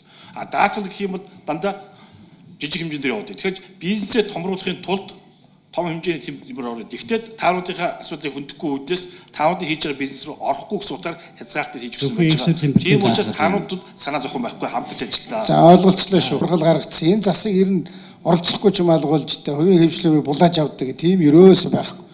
Та нар энэ зээлийн даатгал хийцдэг байсан бол бид нар юу гэж толгой гашлагсан санаж байгаа. Төрүүчийг хэлдэг арилжааны банкн дээр 10% очиж чинь Чингис Монд 6% ирж штэ. Тэгээ 6% авчираад арилжааны банкн дээр очихоор 10 болчиход нь штэ. Бид чинь харсаар бай засаг тэрний чинь өшөө багасгамаар байна штэ. Тэрний багасгадаг механизм чинь энэ үндэсний даатгалын компани болж өөрч. Тэгэх юм бол ядаж 10 биш юм гэхэд 8-аар аваачмаар байна. Түүнээс та нарын дээр автомашина даатгах нь юугаа даатгах нь тэрлүү чинь бид нар огт оролцохгүй. Дээр нь хувийн хвшлийг бид нар 50% нь оролцох гэж байгаа. 50% нь бол яг эцэслүүгээд ихтэй Батбаяр сайд нэг компанид 10-аас дээш хувь эзэмшүүлэхгүйгээр хувийн хвшлийг та нар нөгөө талд нь орчооч. Тэгээд төр хувийн хвшил хамтраад зээлийн даатгалын тогтолцоог бий болгоё. Манай нэг жоох юм чамаас экспортод гарах гээд явж гин тэрнийг даатгах байгаа. Тэрнийг хийж байгаа юм байгаа байхгүй шүү дээ. Тэгэхээр засгийн оролцоо гэдэг чинь би түрүүн дутуу хэлсэн. Энэ нөгөө зах зээлийн одоо том араа шүд манад алга. Иншуранс гэдэг юм даатгал гэдэг юм ерөөс алга. Гэхдээ танаа даатгалыг яриаггүй шүү. Нөгөө тогтолцооныхын хувьд даатгал чинь алгаа. Ийм маягийн юм хийж байгаа. Дахиад нэг юм ярин бид нэр удахгүй дараачийн 7 хоногт болоо тэрний дараачийн 7 хоногт. Лизингийн нэг юм одоо лизингийн том компани байгуулах хэрэгтэй. Манай Монгол улс шиг трактор компани онгоцоо шууд худалдаж авдаг улс дэлхийд алгаа. Талах шиг. Атар талах худалдаж байгаа юм шиг онгоц худалдаж байгаа юм шиг юу нэг таансан юм та нар гэж. Тийм учраас наадах чи бас дахиад даатахтай тогтцоо урт хугацааны зээл энэ оролцоонууд энэ эрг шүрэг хадаас араач манад байхгүй. Тэгэхээр ийм хоёр юм бий болгож байгаа шүү. Даатгал, лизинг. Өчигдөр би газар тариалангийн компаниудтай уулзсан. Компани худалдаж авна засаг та нар бид нар чинь компани трактор чи шууд 100 худалдаж чаддаг. Ямар тансаг болцсон та нар гэсэн. Бид нар лизингийн компани байгуулад наадахыг чинь эхлээд 30% ил төлчих. Тэгээд урт хугацаанд ингээд төлье. Тэнд чи бид нар дэмжлэг үзүүлээ. Ийм байдлаар төр хувийн хөвшил хамтарч ажиллах юм шүү. Түүнээс биш төр хувийн хөвшлийн юмд ороод байгаа юм ширхэж байхгүй. Нэгдүгээрт энэ сая их бол дарга Солонгост айлчсан. Иргэдтэйгээ уулзсан. Энэ дээр засгийн газрын гишүүн Санжи Битүү сайд шин техник технологи аваад Монголд очиж ажиллаач гэж иргэдтэй уриалсан байгаа юм. Тэгээд энэ жижиг дунд үйлдвэрийн тоног төхөөрөмжийг гайлын татвараас чөлөөлөх тухай хууль гарсан ч энэ хуулийг том компаниуд ашиглаад эхэлсэн учраас дахин сайжруулсан. Одоо та бүхэн жижиг тоног төхөөрөмж аваад очивол саадгүй орох хууль эрх зүйн орчин бүрдүүлсэн гэд одоо иргэдээ шинэ тоног төхөөрөмж технологи аваад Монголд иргэж уриалсан байна. Тэгээ ийм шийдвэр гарсан юм уу? Одоо энэ нөгөө хугацаанд дууссан гэд одоо хүртэл яахгүй хил гайл дээр манай хөнгөн үйлдвэрийн салбарын 40 тоног төхөөрөмж тэнцээ талбай хөнсдөл хүлээгээд энэ хууль гарах нь үү гэдэг ингээ хүлээгээд байгаа. Тэгэхээр энэ засгийн газрын гишүүн хэлсэн юм байна. Би үнэн юм болов уу гэж бодож байгаа. Энийг нэг хариу өгөөч. Хоёрдугаарт манай ой модны салбарынхан 3-4 жил хөөсөлдөж ярьж хөөрч алтан их сайттай олон удаа уулзж энэ тухай ярьсан нөгөө оюутан сурагчдын ширээ сандлыг дотоод үйлдвэрлэгээд сая тэр төсөл маань нөгөө 888-д орсон байгаа. Тэгэхээр энэ дээр энэ бол өнгөрсөн жил манай хөнгөн үйлдвэрийн салбараас нөгөө сурагчдын дүрм тууцс үйлдвэрлэж их эцгүүдэд худалсан. Эний хоёр дахь одоо юу энэ болж байгаа бах. Тэгэхээр энэ бол их эцгүүд худалж авахгүй маа. Төр шууд одоо худалж авах. Энэ арга ажиллагаа болох болов уу гэж ингэж бодож байгаа. Тэгээд давхардуулаад нөгөө боловсролын яам нөгөө гадаадаас авдаг ширээ сандынхаа тендерийг зарлаад ингээд бидний хийсэн юм борлдгоо нөгөө хятад юм орж ирээд ингээд байх үе. Энийг яаж зохицуулах вэ? Энэ талаар одоо худалдаа авалтын газраас юм уу? Одоо ерөнхий сайдын зүгээс юм уу? Хариу өгөөч гэж бодож байна. Хоёрдугаарт одоо манай ерөнхий сайд манай хөнгөн үйлдвэрийн салбараас ноос, ноолуур, арьс, шир, оёдл гэдэг их олон салбарынхантай уулзалтаа санал бодлын сольж уулзалт хийж байгаа гэдгийг би мэдэж байна. Энэ салбарт байдгийн хувьд манай ой модны салбар гэж нэг хоёр яамны хооронд хаягдчихсан хэний ч анхааралд ордоггүй тавьсан асуудалд нь дэмжигддэггүй хоёр яам тэрчигдээд асуудал нь бүрхэгдээд алга болчдөг ийм нэг салбар байдгийг. Манай салбарынхантай хэзээ нэг уулзаж бас бидний манай энэ салбарын хамт олонны санал бодлыг сонсох бай. Манай салбарын одоо 90 жилийн энэ жил болох гэж байна. Дөрөвдүгээрт нь ой модны салбарт ойч даамжтын өдөр гэж 1973 онд ардын хурлын төрөлхтийн зарилгаар яасан нэг ийм өдөр байдгийн салбарын ажилчдын өдөр гэж. Энэ одоо сүүлийн жилүүд бүрхэг болсоор байгаад одоо хөр хөнгөнийхэн ч юм уу ч юм юу ч мэддэхээ ойлоод аль салбарт орж одоо баяраа тэмдэглэхүү гэдгээ хүртэл одоо мэдэхгүй болчихсон нэг юм эргүүцсэн улсууд одоо энэ салбарыг хөлдсөн. Энийг одоо эргэж сэргээгээд ой модны салбарын ажилчдын өдөр гэж тэр хуучин байсан өдрөөр нь тэр доктор шийдвэр гаргаж баталгаажуулж өгөөч. Энэ дээр одоо болох уугүй гэдэг ийм нэг. За та бүгдээ энэ өдрийн амар амгалан айлтгаж байна. Жижиг дунд үйлдвэрийн тоног төхөөрөмжийг импортоор оруулж ирэхэд татварын хөнгөлт үзүүлдэг байсан хуулийн заалтын хугацаа дуусгар болсон байна. Энэ хуулийг 3 удаа сунгасан. За яг нэг нөгөө ярихад хөнгөлт чөлөөлтийн бодлого өнөөдөр хит автах арьсан. Тодорхой бодлоготой, урамшуулалтай байх зарчмаа алдсан байгаа. Тийм учраас хөнгөлт чөлөөлтийн энэ системийг бүхэлд нь авч үзэж татварын 2 дахь үе шатны одоо шинжиллийн хүрээнд шийдвүлэхээр ажиллаж байна. За засгийн газраас тэргүүлэх ач холбогдол өгч байгаа салбаруудад тухайлан татварын гайлын болон бусад одоо татварыг хөнгөлж чөлөөлдөг бодлого хэрэгжиж байгаа. За тийм учраас ер нь энэ бодлогыг бол одоо бид нэр энэ тэргүүлэх ач холбогдол өгч байгаа бодлогынхаа хүрээнд явхад бол одоо бас болцоо тийм аа гэж үзсэн байгаа. За ер нь энэ шинжилгээ хүрээнд бол энэ бодлого дээр бид нэр ажиллаж байна. Яаж оновчтой энэ нь урамшуулал болж одоо хөрөнгө оруулалтыг дэмжих үү гэдэг механизм болгох чиглэлд нь анхаарж байгаа. За удаа сунгасан тэр хууль бол одоо хугацаанд дууссан. 12 сарын 31-нд. Засгийн газар зөрүүлээд өөр хуулийн төсөл өргөн барьсан. Өөрөөр хэлбэл жижиг дундаа дэмжих хуулийн төсөл буюу 1.5 тэрбум хүртэл төгрөгийн борлуулалтаа аж ахуй нэгжийн орлогын ялган татварын 90% буцааж олгох тухай хуулийн төслийг өргөн мэдүүлсэн. Одоо энэ хаврын чуулганаар хэлэлцэнэ. Тийм учраас энэ бодлого нь бол өөрчлөгдөг юм аа гэдэг хэлээ. За тэр мод гэж сурагчийн дотор хувьцыг Монголд хий гэж нэлээд хэрэлдээл 1 жил үзэлцээл тэгээд нэм тогтчил явна. Тэгэхдээ төр хөдөлж аваагүй шүү. Төр юу гэж худалдаж авчих вэ? Бид нар үйлдвэрлэлийн дэмжиж байгаа. Ширээ сандлыгч битгэхгүй. Тэрнийг тийм ам гаргахгүй. Одоо тэр сурагчийн дотор хувьцсан дээр бол ингээд яах вэ? Нэг хэрэгтэй юм нь бол оюутлын үйлдвэрүүд ажилтаа болоо тэр байтугай аймагт байгаа хэдийн эмэгтэй ажилтаа болдго юм байл л. Бид нар борлуулалтыг авахгүй. Та нар өөрсдөө борлуул. Сургуулиудтай гэрээгээ хий. Тэгээд тэр сургуультай зараад харин зээлийн мөнгө өгсөн байгаа зээлээ буцааж төлөх гэсэн ийм л схемээр явж байгаа. За одоо яг одоо ширээ сандал болгоод модоор гэдэг дээр би жаахан болгоомжилж мэдэхгүй байна. Уулзаж тустай яри. Би модон дээр яга болгоомжлоод байдаг ихлээр мод гэдэг нэг юм ярингуут нөгөөдөлний шуураад баахан мод хөрөөд хайчих үед. Тэгэхээр наадах чинь их зөв болгоно. Харин засгийн газар дээр ойн цэвэрлэгээ гэж хөтөлбөр баталсан. Энэ дээр ямар судалгаа хийлгсэн ихлээр баг хэдэн сарын хугацаанд хийгээд ойн цэвэрлэгээ хий. Энэ жилээс эхлээд. Тэр нь бол манай төлөөний хангамж нэмэгдэх юм байлээ. Дээр нь бас хэрэглээний мод нэмэгдэх юм байл. Тэр нь дандаа унчсан модыг цэвэрлэх тухай ярьж байна. Зөвхөн манай Монгол улсын ой дотор унчсан байгаа модоо цэвэрлэхэд бид нар нэг 30 жил хэрэглэх модны нөөц байл. Тэгэхээр бид нар энэнийг эхэлж байгаа шүү. Эхлээд унсан хэвтэй байгаа модоо ашиглах тухай ярьж дараа нь ярихгүй бол энэ манайхаа имийг мушгаад алгуулчихдаг юм аа. Тийм учраас тусдаа уулзаж ярьж болох байхаа. Тэр холбогдох сайттайгаа ч уулзаад та бүхэн ярьж болно. Тэр юмны өдөр мөдрийг бол ярьж болох байл гэдэг. Энэ улаан сайд ингээд татварын 2 дахь шатны шинжил гэж нэг аюултай үг хэлээд байгаа. Энийг бас гуйлж яриад байгаа. За нөгөө цаад хэд чинь дахиад алж өгнө гэж хэлсэн шүү дээ. Татвар матврын ч яст янз. Тийм ерөөсөө яриаггүй шүү. Та би улаан сайд танд хэлээд бас та 2 дахь шатны шинжил гэдэг чинь нэг амар сонсогдоод байна. Битээ тэгж хэлээд байл дээ. Тэгээ одоо дахиад цаашаага харин боловсронгуй болгохын тулд хэдүүлээ ямар байна гэдэг дээр манай яамж ажиллаж байгаа. Та тэн дээр нь бас ямар нууц хийгээд байгаа юм. Тэгэхээр татварын 2 дахь шатны шинжилэл гэхээр нэрээ аимшигтай дуулдаж иж магадгүй.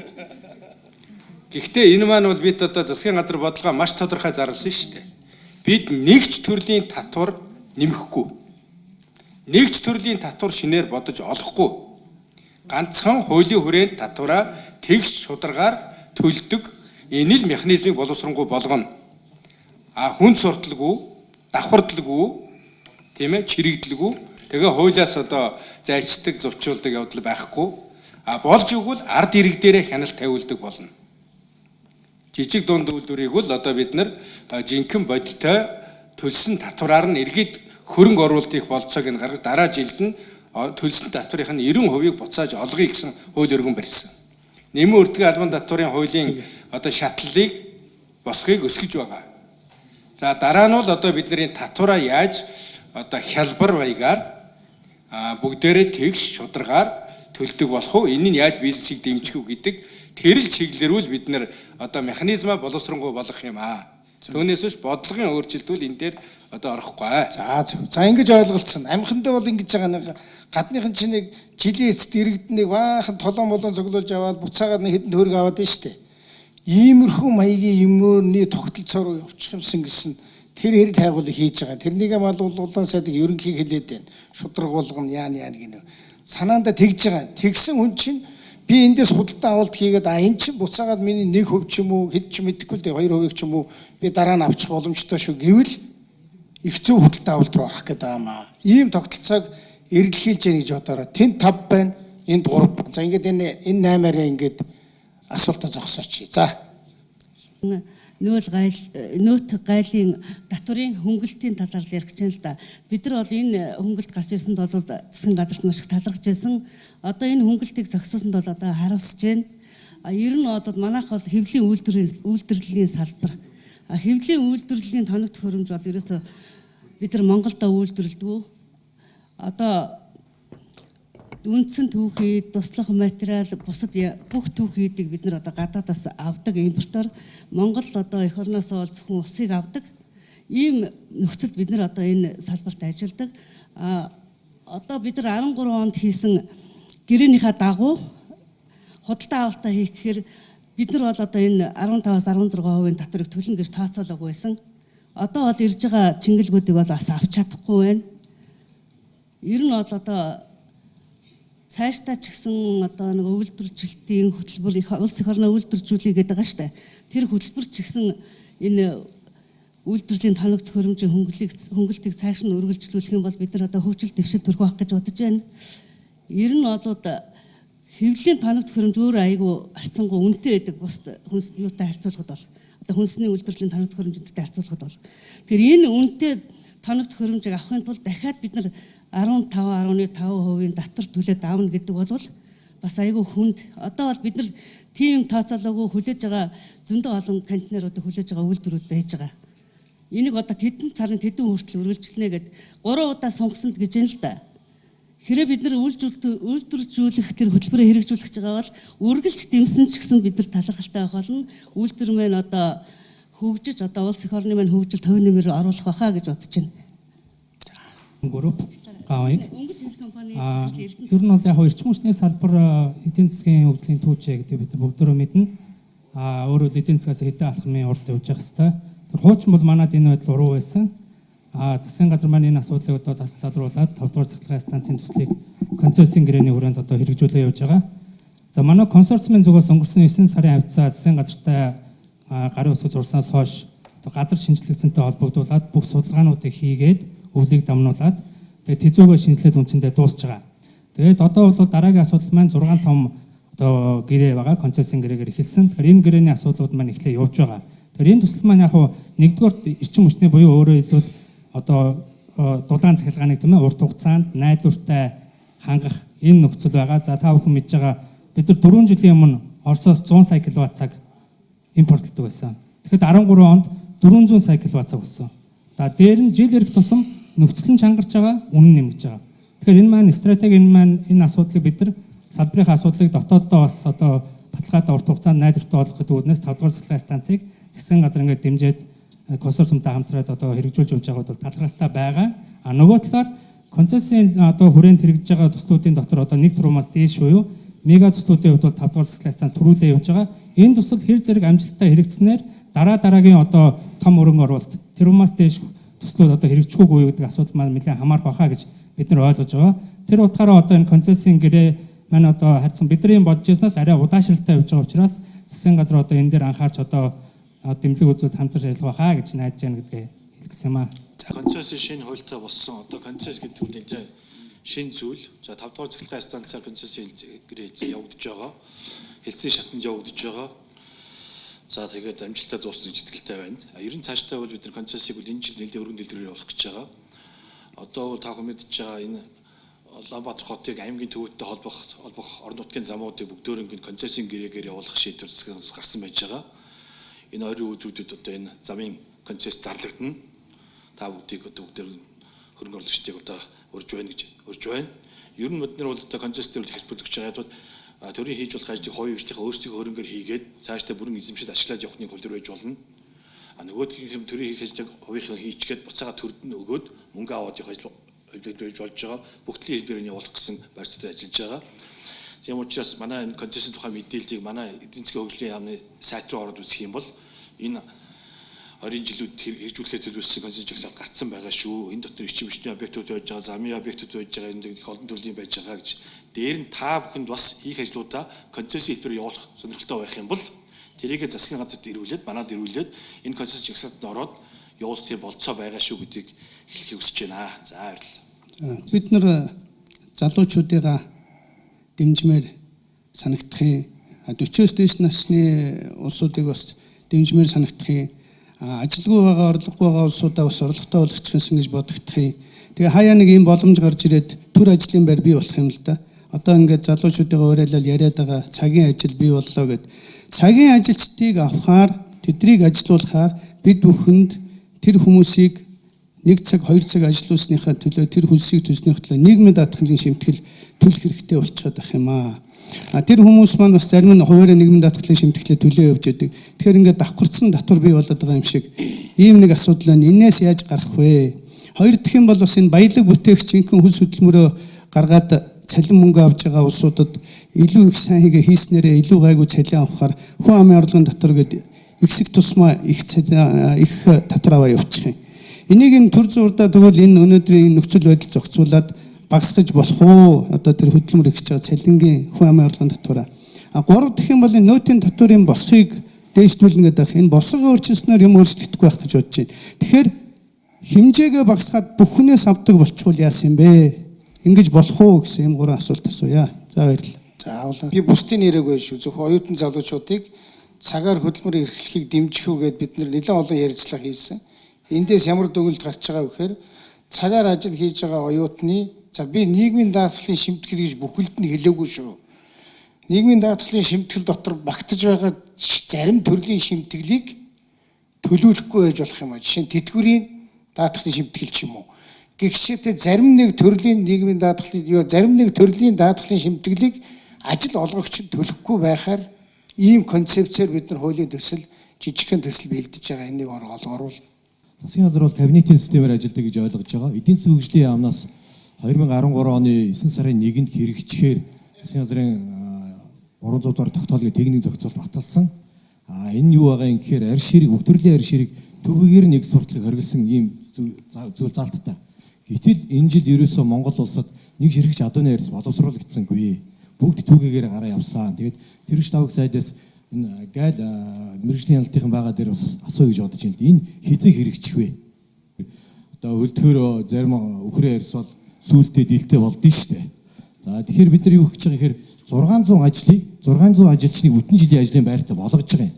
300 мянган адууны арьс нэг 9 орчим тэрбум төгрөг байгаа юм. Энийг дотооддоо боловсруулаад хагас боловсруулах юм бол нэг 12-аас 14 тэрбум төгрөг болж байгаа юм. Эцсийн бүтээгдэхүүн хийх юм бол энэ 22 тэрбум төгрөг болох ийм баялаг байгаа аахгүй юу?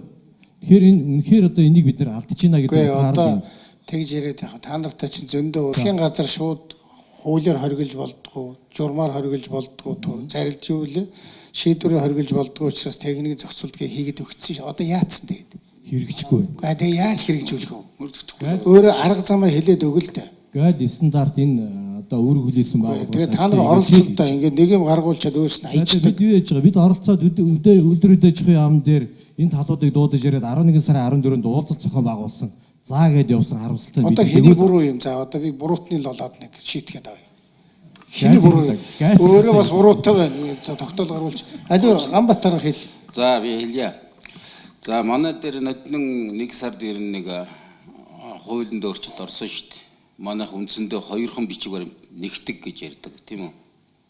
Бидэнд бол 4 бичиг баримтын 2 нь лицензтэй одоо холбоотой тийм л байгаа. Ер нь бид нар бол илүү дутуу бичиг баримт нэххийг байдагч юм. Өнөөдөр надад байна шүү тэр адууны ширийн давхаа асуудлын мэдээлэл алга байна. Тийм. Зүгээр үнэхээр одоо гайлын зохицуулалттай холбоотойгоор гайл би албан татвар өгсөн хариу эрэг байгаа л да. За энийг ерөнхийдөө эргэж авч үзээ. Хамт суугаад одоо тэр штэ уусаад. Мэргэжлийн хяналтын жил орж гайл дээр одоо 4 бичиг баримт чинь энэ дээр л явж шүү дээ. Энэ арьс ширчин бол яг мал амтны гаралтай бараанд орж явна шүү дээ. Тэн дээр танад дээр юм баг. Хайхан бэлэг сайтай. Хэдэн бичиг байх нь яах вэ? Нөгөө техникийн зохицуултын чинь дагуу үлдэх ёс тэмцүүлсэн гарын явцлаа гэж хэлж байгаа байна. Тэгж. Тэгээд арга замаа хайлтаа би. Тэг ингээд нэг шийдвэр гаргуулчаал нэг шүмжээ суугаад хэлдэг. Ямар нар саран дээр байгаа улсууд биш ингээд одоо манад нэг ийм хүнд суртал байна. Ерөөсөө нэг албан бичиг шийдчихэл танай сарын дараа уулзахаар чамд 90 сарын өмнө албан бичиг өгөө үстэ нөхөр чи яаж байгаа ийм хачин харилцаанаас болж л да. Би бол өрөөндөө энэ манай сайдар хин ч гэсэн хангалттай цуглуулж байгаа шүү.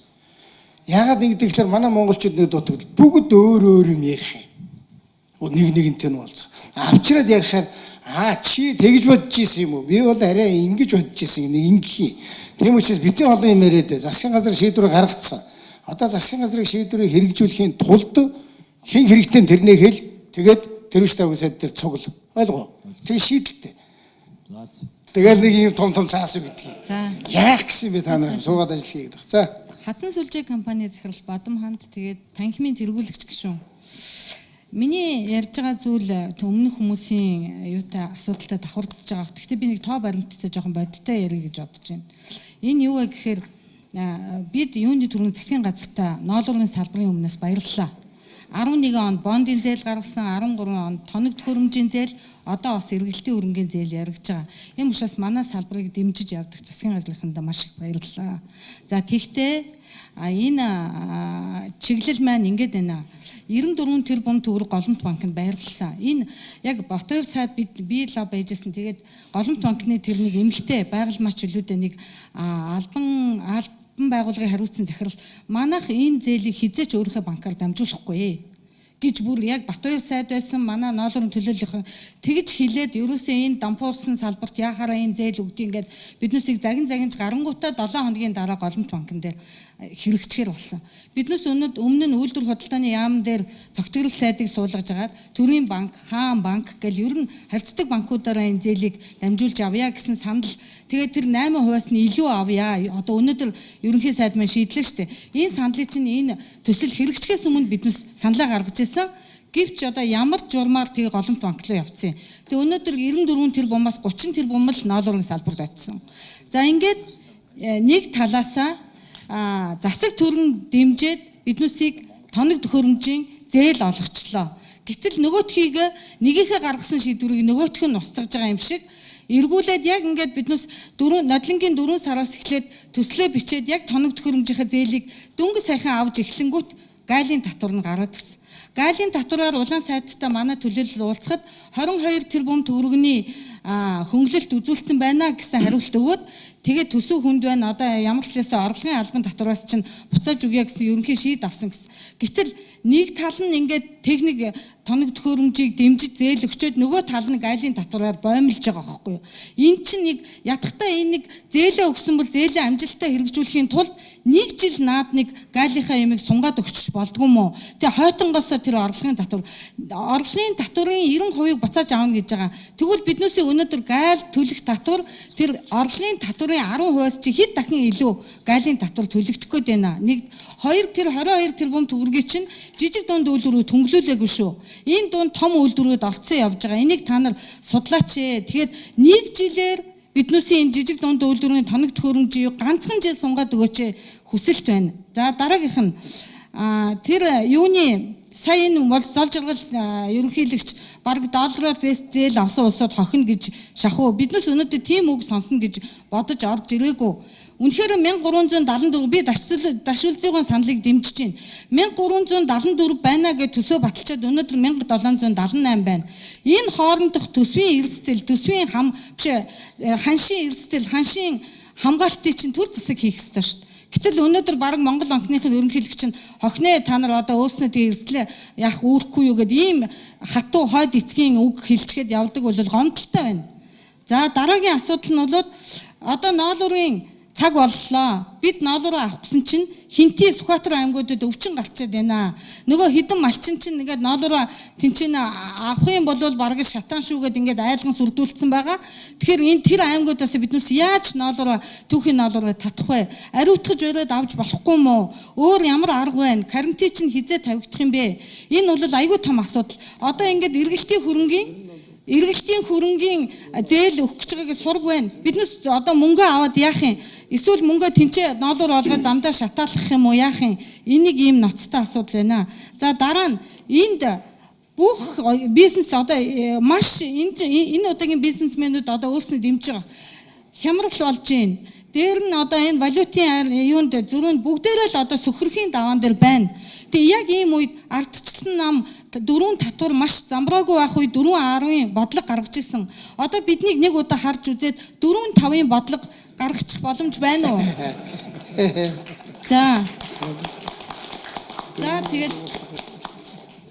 За тэгээд ер нь бол эцэст нь хэлэхэд бол ингээд тэрнийг формын ажил гэж ингээд сая бас ярьж илэн. Формын ажил чинь одоо тухайн үед нь ямар нэгэн стандарт, тонны ноос гэж ингээд одоо эн чинь Эрдэнэ хотын тэр Ганбат энэ сууж лэн л да. Би тэгэхэд ноосны холбоо гэдээ хоёр тал болоод баг арай л дивжээ засгаас наагур явж тэр формын чинь ажлыг хийсэн. Тэгтэл жижиг дунд үйлдвэр, том үйлдвэрүүд нь оролцоогүй. Дандаа бичил өрхийн бизнесийнхээ оролцсон. Гэтэл өнөөдөр нөгөөдөл чинь хийсэн форма зарж чадахгүй байна. Эцэг эхчүүд авахгүй байна.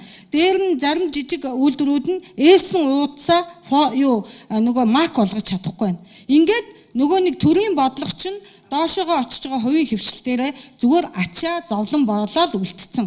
Тэгэхээр энэ хоёр дахь шатныхаа формыг Монголын ноос ноолуурын холбоотой хамтарч ажиллаач. Монголын ноос ноолуурын холбоо чинь бол дандаа гоёо буян том үйлдвэрүүд гэдэг. Сая энэ формын ажилд нэг ч том үйлдвэр оролцоогүй шүү. За тэгээд эцэст нь хэлэхэд бизнес эрхэлж байгаа бидний маань яг ялангуяа энэ 13 оны хямрал одоо энэ 14 он дамнаад маш их байна. Өглөө олон айдастай, хүүцтэй, хаанаас шалгалт ороод ирэхүүл, хаанаас явах гэсэн их хэцүү байдалтай бизнес хийх гэж зовж байна. Энэ байдлыг бас ингээд зовлонгийн минь сонсож өнөөдөр цаг гаргаж аваад маш их баярлж байна. Манай юм заримдаа нэг ингэчихэд байх юм аа. Би одоо түрүү хэлсэн засаг 8 сарын 2-нд шийдвэр гаргасан зээл аваагүй. Засаг нодон жил ярьж за нэг 30-40 тэрбум төгрөг Монголд үйлдвэр зүгээр юм даа гэд мэдээж хэрэг импортлж байгаа нөхдүүд дайрдан, давшлан, дурамжлан, гүтгэн олон юм байсан. Тэрнийг үл хайхны хийсэн шүү дээ Эрдэнэ хотоо. Элтэрвээ та нарыг авчиж сонссон. Одоо энэ үнийг хэлж байгаа сонсож байна уу?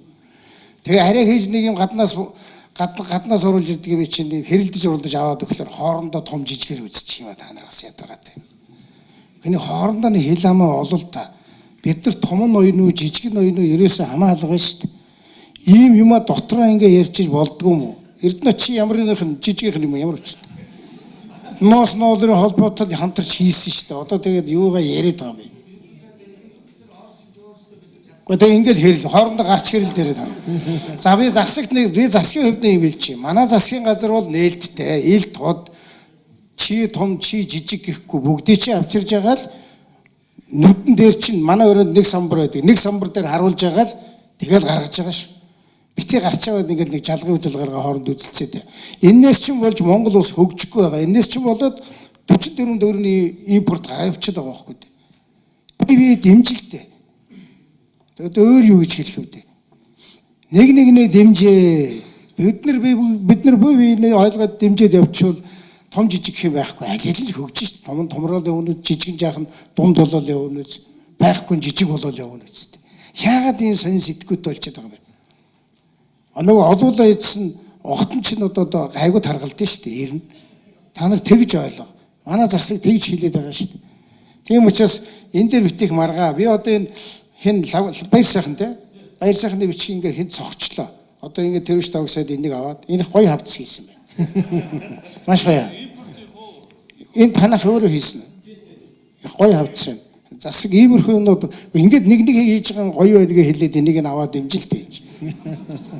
Би тэрвш тавг сайд дээр өгч.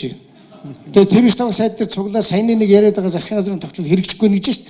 Тэрнийг хэрэгждэг болгохын тулд яах юм бэ гэдгийг гаргаад бид нар дахиад нэмэлт шийдвэр хэрэгтэй бол хэлчихье. За. Энэ хоёр. За хэвцэн ирсэн. Мал тарьснаас хойш 21 хоногийн дараа карантин тавигдана. За энэ саяны энэ бичгийг үзлээ. За надад л ямар ч эсвэл мэргэжлийн яналт стандарт нэмэлтсэн газрын хариуцдаг хүний хувьд бичиг ирээгүй шүү ярьсахан. За бидний авсан мэдээгээр бол өнгөрсөн онд бол 30 мянган ширхэг ярьс гарсан. Энэ жил нэг ч ярьс гараагүй гэсэн мэдээтэй байна. Яг тэр хэдэн ширхэг ярьс гарсан баталгаатай баримттай байх юм бол бид өөрсдөө хүмүүст хариуцлага тооцож байна. Бид энэ хариуцлага асуудал нэлээд яриад байгаа. Үнэхээр буруу зураг хийж бол хариуцлага тооцсон. Тийм учраас тодорхой жишээтэй баримттай одоо зүйл байх юм бол хил дээр хяналтын байгууллагатай, гайлын байгууллагатай холбоотой байх юм бол тооцож ярина. Тэгээд ойрын хугацаанд энэ асуудлаар надтай тэр үйлдвэрүүд аж ахуйн яамныхан та нар манай төлөөлөл ороод уулзаж ярилцъя. За би нэг 2-3 асуудлаар нэг 4 минут ярих хаа. За хэвлэлийн салбарыг төлөөлж байна. Хэвлэлийн салбар өнөөдөр суурилсан хүчин чадлаар авал Монгол улсын хэрэгцээг бүрэн хангах хэмжээний техник, тоног төхөөрөмж, технологи оруулаад ирсэн байж байгаа. Тэгээ жилийн эцсийн байдлаар судалгаагийн төстэй зэрэг тоног төхөөрөмж маань 37-40% ажилласан гэсэн ийм тоо гарч ирж байгаа. Гэтэл манай зах зээл нэг 80-90 тэрбум төгрөгтэй гэсэн тооцоо гардаг. Энээс 40% буюу 30 тэрбум нь урд гардаг, хил давж мөнгө урсдаг гэсэн бас тооцоо мэдээлэл байдаг. За тэгээд хэвлэлийн салбарын өөрийн онцлог юу вэ гэхтэй зэрэг нэгдүгээрт нь энэ зах зээлээ гэж нэрлэж ирсэн өнгөрсөн 24 жилийн хугацаанд төр засвар нэг олон удаа үйлж байлж гүгээд исэн байхгүй. Үндсэндээ бор зүрхээрээ зах зээлийнхаа жамаар яваад өнөөдрийн түвшиндээ хурж ирсэн. За саяны тэр 12 13 онд эдлүүлсэн тэр жижиг дундын техник тоног төхөөрөмжийн хөнгөлөлтөнд бол хамрагдсан, баярлсан болж өгд үргэлжлүүлмээр байгаа. Манай салбарын онцлог юу вэ гэхтэй зэрэг бүх зүйл импортоор цаасааш гаднаас авна, будаг сэлбэг хэрэгсэл юу л байна бүгдийг гаднаас авдаг хараат байдалтай. Тэгээ сая ярьж байна тийм ээ. Та бүхэндээ санал нийлж байна. Энэ долларын хааш өсөд байгаа юм чи ядангуяа импортлог улсад хэцүү байгаа даа гэж үнэхээр хэцүү байна. Бид юу хүсэж байгаа юм бэ гэхтэй зэрэг тэр сайдууд сая ярьж байна тийм ээ. Үнэхээр бас онцгойж авчиж болох салбарыг бид авч үзье хараа гэж штэ. Бид ойлголттой зөв өгөө. Хэвлэлийн салбарыг онцгойдод аваад үзээд өгөөч. Энэ цаасыг ядангуяа ядаж нөөтийн гайдын татраас чөлөөлөд өгч болно уу? Тэр жижиг дунд техник орж ирж байгаа тэрийг нэг жилж болтгоо чөлөөлөд өгөх бололцоо байна уу? Хоёрдугаарт нь гадагш 30 тэрбум төгрөг урсаад байгаа юм бол тэрийг бодлогоор хаагаад өгөх туслах бололцоо байна уу? Хил гай дээрээ чангалдаг байна уу? Яах гэж тэр гадагш Монголд юу байгаад урагшаа хөвлүүлэх гээ явуулаад байдгийн тийм ээ? Та бүхэн явуул гээгүй байхад ихтэй байдал ийм байна би та бүхэн танилцуулж байна. Тэгэхээр гаднаас орж ирж байгаа хэвлэл бүтээгдэхүүн импортын татварыг нэмээд өгөх бололцоо байна уу? Ингээд бид нарыг бодлогоор дэмжиж өгөөч гэж байгаа юм. Дээр нь нэмээд энэтэй юу холбогддог вэ гэхтэй зэрэг төрийн байгууллагын дээр маш олон хэвлэл үйлдвэр байна. Энийг манай хувийн хвшлийн хэвлэлийн салбарын ойлгохгүй байгаа. Хүмүүсийн дэргэд хэвлэл ямар үүрэгтэй юм? Тэр насан туршийн боловсролын төвийн дэргэд хэвлэл ямар үүрэгтэй юм? Гайдын хэвлэлгийн, статистикийн газрын хэвлэлгийн, засгийн газрын хэвлэлчид байж байгаа тийм ээ. Одоо бараг л нөгөө нэг нодлонгийн уржлагын оногоо хэвээрээ болох ч шүү дээ. Яам болгоо яах нь? Хажуудаа түүцэнэ. 90 баруун дүрийн нэг цех ажлуудад нээлттэй хийгдэх шиг юм болох гэдэг шүү дээ. Магадгүй бидний ойлгож байгаагаар дараа жил боловсролын яам өөрснөө сургуулийн хэвлэл зогсоож магадгүй. Бидэнд ирсэн мэдээгээр бол боловсролын хүрээлэн гэдэг газар татвар төлөгчийн мөнгөөр хэдэн зуун сая төгрөгөөр тийм ээ. Хэвлэлийн бүгд бүтэн үйлдвэр оруулж ирчээд суурьдуулах газраас олоогүй зориулж ирчээд нэг байгууллага ачаад 2 жил хэвтэж байгаа мэдээлэл байна шүү дээ. Тэгээд ирээд дагаад яадгүй. Тэр олон хэвлэх үйлдвэрүүд нөгөө олон орон тоо бий болно шүү дээ. Хэвлэх асуулт. Та нар ингэж ярих юм бол хайр. Энэ төрийн нэрэгдэх хэвлэлийг цэгцэж өгөх бололцоо байна уу? Үйлдвэр төсөл аваад ирэлтэй дэмжиж өгье л дээ. За би нэг болохгүй юм байхгүй. Дэлхийн бус орнд хийдэг бол Монголд яагаад хийж болдгүй? Шээш бол.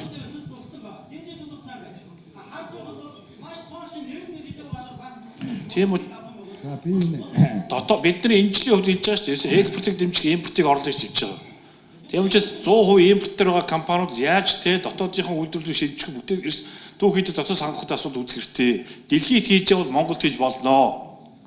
Ер нь бол ийм бид нар нэг юм дээр бол эргэжил өөрчлөлт хийн. Тэр нь бол улсын төсвөөс 66 тэрбум төгрөгийн эм худалдаж авчих. Өнөөдрийн эм худалдаа авалт яаж яах вэ гэхээр яг таны хэлж байгаа шүүмжил үнэ. Эмлэг тал дураараа ямар нэгэн баах эм худалдаж авч. Тэгэхээр бид нар энэ дээр бол судалгаа хийгээд эхэлсэн байгаа. Эргэжил бид нар яах вэ гэхээр эмийг бол харьцангуй нэгтгэж төсвийн худалдаа авалтыг нэгтгэх гэж байгаа.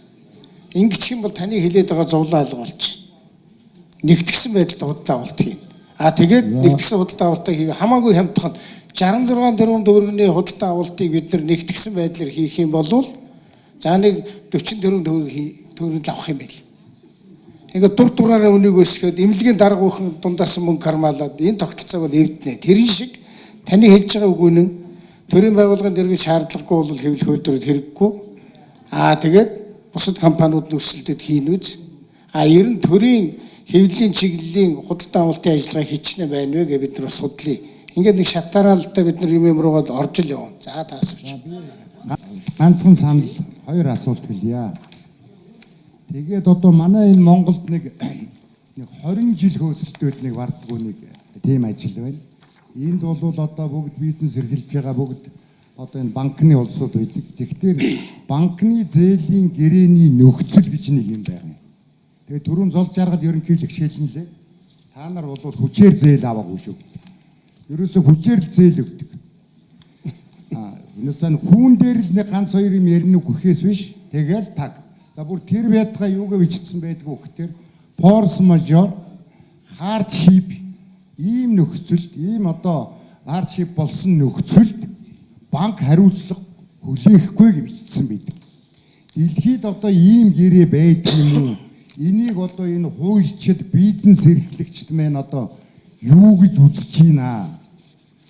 Ганцхан юмар одоо ингээд тэгэл одоо манай тэр юу штэ иргэний хууль муулинд ингээд нөхцөлж ойртуулбал одоо зөндөө юм байгаа штэ. Тэгдэггүй тэгэл одоо ганцхан нөхцлөөр л одоо ингээд зээл авсаар байгаа л одоо тэгээд ялангуяа энэ валютын ханшийн өсөлттэй энэ нөхцөлд бол бизнес эрхлэгчд бол одоо туйлын хүнд байна. Би энэ үнийг яагаад хэлж ийн гэхээр энд байгаа ерөнхий сайд, их хурлын гишүүд энэ одоо бизнесийн энэ байгууллагууд энийг нэг анхаарч авч үзээд энэ банкны холбооныхонтой нэг яриад бид нар гадны улсуудтай ярьж үзсэн. Энийг бол одоо ярьж болдог асуудал гэж. Тэр байтугай одоо энэ валютын ханшийн өсөлтийг чинь одоо яадаг даатгал маягийн тим банкны бүтээгдэхүүн биш. Тийм юм руу ойртуулах талаас нь одоо нэг засаг төрнийг удаа нэг анхаарч өгөөч гэсэн нэгдүгээрт нэг юм хүсэлт байна. За хоёрдугаарт яасан бөхтэр сая гадаадын хөрөнгө оруулалтын тухай хууль гарсан. Хууль гараад ирсэн одоо бид нар чинь сая 3 дугаар сард Бээжинд очиж хөрөнгө оруулагчдад төслүүдэд танилцуулсан. Тэгтэр л ердөө урдаас нөгөө юунуудаа асууж байгаа. За энийг одоо хэдэн жил хөнгөлөх юм? Татварын бус татварын бус хөнгөлөлт идэлүүлнэ л гэсэн байна. Тэгээд тэн дээр нь одоо нөгөө хөрөнгө оруулалтаар ажиллах төслийнх нь хугацаанд одоо зарим юмын чөлөөлнө гэж байгаа. За ажлын байранд одоо ажиллах мэрэгжилтэн ажиллах ажилчдыг ажлын байрны төлбөрөөс чөлөөлнө мэт юмнууд ингэ бичсэн байгаа юм л. Тэгээд одоо гэрээгээ хийгээд нөгөөдхөө хэрэгжүүлэхдээ хаанч мэдэх газар байхгүй. Одоо тэр гадаадын хөрөнгө оруулалтын агентлаг гэж ингэж байгаагүй. Одоо энийг сангийн амтай, энийн сангийн амтай ярина. Энийг хөдөлмөрийн амтай ярина гэж нэг ингээл сууж байгаа. Тэгэхээр ийм мэт юм одоо нэгэнт хууль нь гараад одоо ингэ хэрэгжээд хавар 4 сар болоод гадныхан нааштай хүлээж аваад одоо хөрөнгө оруулалт хийх гээд ингэхтэй чинь бол нөгөөд дагаж гардаг журам дүрм нь одоо байдгүй. Энийг одоо нэг маш яаралтай одоо шийдэж одоо өөрөг даалгавар өгч анхаарч өгөөч. За ийм юм байна. Манайд саяхан чинь 170 хэдэн дээд сургууль байж байгаад одоо нэг 150 болсон. Тэр үед 170 80 мянган оюутан байсан гэнэ. Одоо нэг 120 30 дээд сургууль болоод оюутан зөөрөөгүй. Тэр дотор нь техникийн чиглэлээр инженер техникийн ажилтан бэлддэг ийм сургууль ерөөсөө байдгүй. Тэгтэл сургуулиудад төрийн сургуулиудад яадаг вэ гэхдээ тогтмол зардлын улсаас өгөөд байдаг. Цалингийн нэмээд байдаг. Хувийн сургуулиудад болохоор тогтмол зардлыг өгөхгүй. Бүх зардлаа өөрсдөө дагаад хөрөнгө сургуулиа сайжруулад байдаг, хөрөнгө оруулаад байдаг. Гаднаас жоохон зээл тусламжаар янз бүрийн нөхцлөөр сургалтын тоног төхөөрөмж лаборатори оруулаад ирэхдээ татвараас чөлөөлж өгдөг. Тэгэхээр энийг өмчийн одоо харилцааны ялгаа гэх юм да төр одоо үндсэн хуулиар зөрчиж байгаа гэж төр хувийн өмчийг одоо хоёр ялгаа гэдэг. Тэгээд ийм гурван юм дээр анхаарч өгөөч гэж хэлэх гэсэн. Жилдээ банкныхаа өөрсдийнхөө нөхцөлийг тавьждаг бид нар оролцох боломж багтай тухай ярьж ил да. Тэгэхээр ерөнхийдөө манай иргэний хуулийн дамжин ачуул зохицуулж явдаг, холбогдох хуулийн зохицуулдаг энэ хуулиудаа бидний илүү боловсронгуй болгох тал дээр ажиллаж байгаа. Ер нь гэрээний тухай хууль гэх юм энэ хуулиуд гэж. Тэгэхээр энэ тал дээр холбогдох яг тодорхой саналуудаа бичгүүлэх зүгээр холбоодох юм шиг байна. Холбоо. Тэг яг одоо асуулт шийдвэрлэж байгаа бол ерөнхий ярих юм бол ингээд за ерөнхийдөө бодлогын хэмжээг хариу өгч чинь юм уу? Тодорхой асуулт тавьчаад энэ заалтыг ингээд өөрчилчихөж тэр заалтыг ингэчээж энийг ийм хууль болгочоод цаасаа аваад ирэх юм над чи амьдрал дээр илүү хурдан юм те. Яг тэрийгээ тэгээд нэмхэ тэгээд тэрийгээ бид нар бичээд өгчгөө. Тэгэх юм бол илүү хурдан бүтнэ. Ер нь эндээс их бид нар илүү олон хууль дээр ажиллаж байгаа. Эдийн засгийн хөгжлийн багц хууль гэж дистрата гарах гэж байгаа. Тэн дээр ажиллаж байгаа энэ тендерийн хууль болж байгаа, концессийн хууль болж байгаа. За тэгээ бус толгой хуулиуд байгаа. Тэр бол бүхүү талд нээлттэй байгаа шүү гэж хэлж гэж. Хоёрдугаар тэр хөрөнгө оруулалтын хуулийн дээр татвар чөлөөт ингээ бичсэн тэр нь тодорхой болоогүй гэж хуулийн аягүй сайн уншиж явах хэрэгтэй хүмүүсээ. Тэр хуулийн дээр юу гэж бичсэн байгаа? Тэр хуулийн дээр ийм татварын хөнгө чөлөөлөлт байж болдно гэсэн байгаа. Тэгвэл энэ хөнгө чөлөөлөлт нь тухайн одоо татврынхаа хуулиудаар, салбарын хуулиудаар зохицуулагдана гэж бичсэн байж байгаа. Тэгээс одоогийн гарсан татврын хуулийн дээр шиг яг шууд татвар чөлөөлсөн өгцөлтэй хууль байхгүй шүү. Тэр ч үгүй ерөнхий Монголын янз янзын хуулиудаар байж байгаа татвар чөлөөт хуулиудыг энэ хуулинд хамруулж бодож болно. Гэхдээ тэр нь тухайн салбартаа нөлөөлнө шүү гэдэг утгаар хийгдсэн зүйл байгаамаа. Гог сангийн яамнаас хуулийг сангийн яамнаас асуудаггүй маа хуулийг их хурд баталдаг тийм үстэй. Тийм байж байгаа. Би тэгээд хэлж байна энэ хуулийг бид нар гардаж хийсэн одоо улсуудын хувьд гэхэд хуулийнхаа үг үсгийг сайн уншаарай. Тэгэхгүй бас болохгүй шүү гэж хэлсэн юм аа. Ингээд тухайлбал зээлийн бүтээгдэхүүн чинь өөрөө зөвхөн хүүнээс бас бүтэхгүй байгаа байхгүй юу? Аж ахуйн нэгжид очиж байгаа дарамт гэхээр бол шүү дээ зээл олгосны шимтгэлгээд 0.3-аас 0.5%. Энд чинь нийт зээлийн дүнгийн шүү дээ. Дээрээс нь бол шүү дээ улсын бүртгэл тэнийг бүртгэж авсны төлөө бол шүү дээ 0.5-аас 1% хүртэлх тийм шимтгэл авж байгаа байхгүй. Ингээд ирэхээр тэгээд зээлийн гэрээний өөрчлөлт болгон болно шүү дээ одоо ямар ганц 2 сая төгрөгийн зээл гэж байгаа биш. Тэр бумаар яригадаад явчихаар болно шүү дээ дандаа $1000 илүү хэдэн саяас илүү гараад идэг байхгүй. Тэгэхээр бид бүхэн одоо засгийн газар нэгэнд 8% дээр яаж иж байгаа даваа чил гэж бодож байгаа бол тэр зээлийн бүтээгдэхүүний бүтэн хармаар байгаа байхгүй. Аж ахуйн нэгжид очиж байгаа зардлын зөв талаас нь хараач. Эндээс боломж бол юу вэ гэхээр бол шүү дээ тодорхой хэмжээний одоо би яг санал тавих гэж байна. Ямар санал вэ гэхээр бол шүү дээ төрийн үйлчилгээг хөдөлмөрийн үлсний доод хэмжээгээс итрүүлэхгүй байх ямар боломж байна вэ? Ягаад гэвэл иргэний зээлийн гэрээн дээр бол гэхээр 40-50 мянган төгрөгийн бүртгэлийн хураамж авж байгаа шүү. Заримдаа бүр 20 мянган цаасны хураамж авж байгаа. А гэтэл аж ахуйн нэгжийн одоо барьцаанд тавьж байгаа хөрөнгийн шимтгэл бол хэдэн сая болдог байхгүй. А энэ бүхэн чинь бүгдээрээ л тэр зээлийн энэ аж ахуйн нэгждээр л очиж байгаа дарамт шүү. Тийм болоод тэр хууль зүйн яамныхантайгаа ярьж байгаад тэр нэг яг ийм жирийн одоо хөдөлмөрийн үйлсний дээд доод хэмжээнээс хэтрүүлэхгүй байх ямар арга байгаа вэ гэдэг энэ асуултыг тавьж байна. Тэгэх юм бол аж ахуйн нэгжид очихдаа бүгдийн амар амлан гэрье. Нэг хоёр юм ярихсан. За нэг нь бол манай компанийн хувьд нодлон барилга байгуулалтын яамны явуулж байсан дэд хөтөлбөрийн хүрээнд голом тогноос зээл авсан. За энэгээр бид үйлдвэрийн хүчин чадлыг нэмж чадлаа, тоног төхөөрөмжөө шинчиллээ.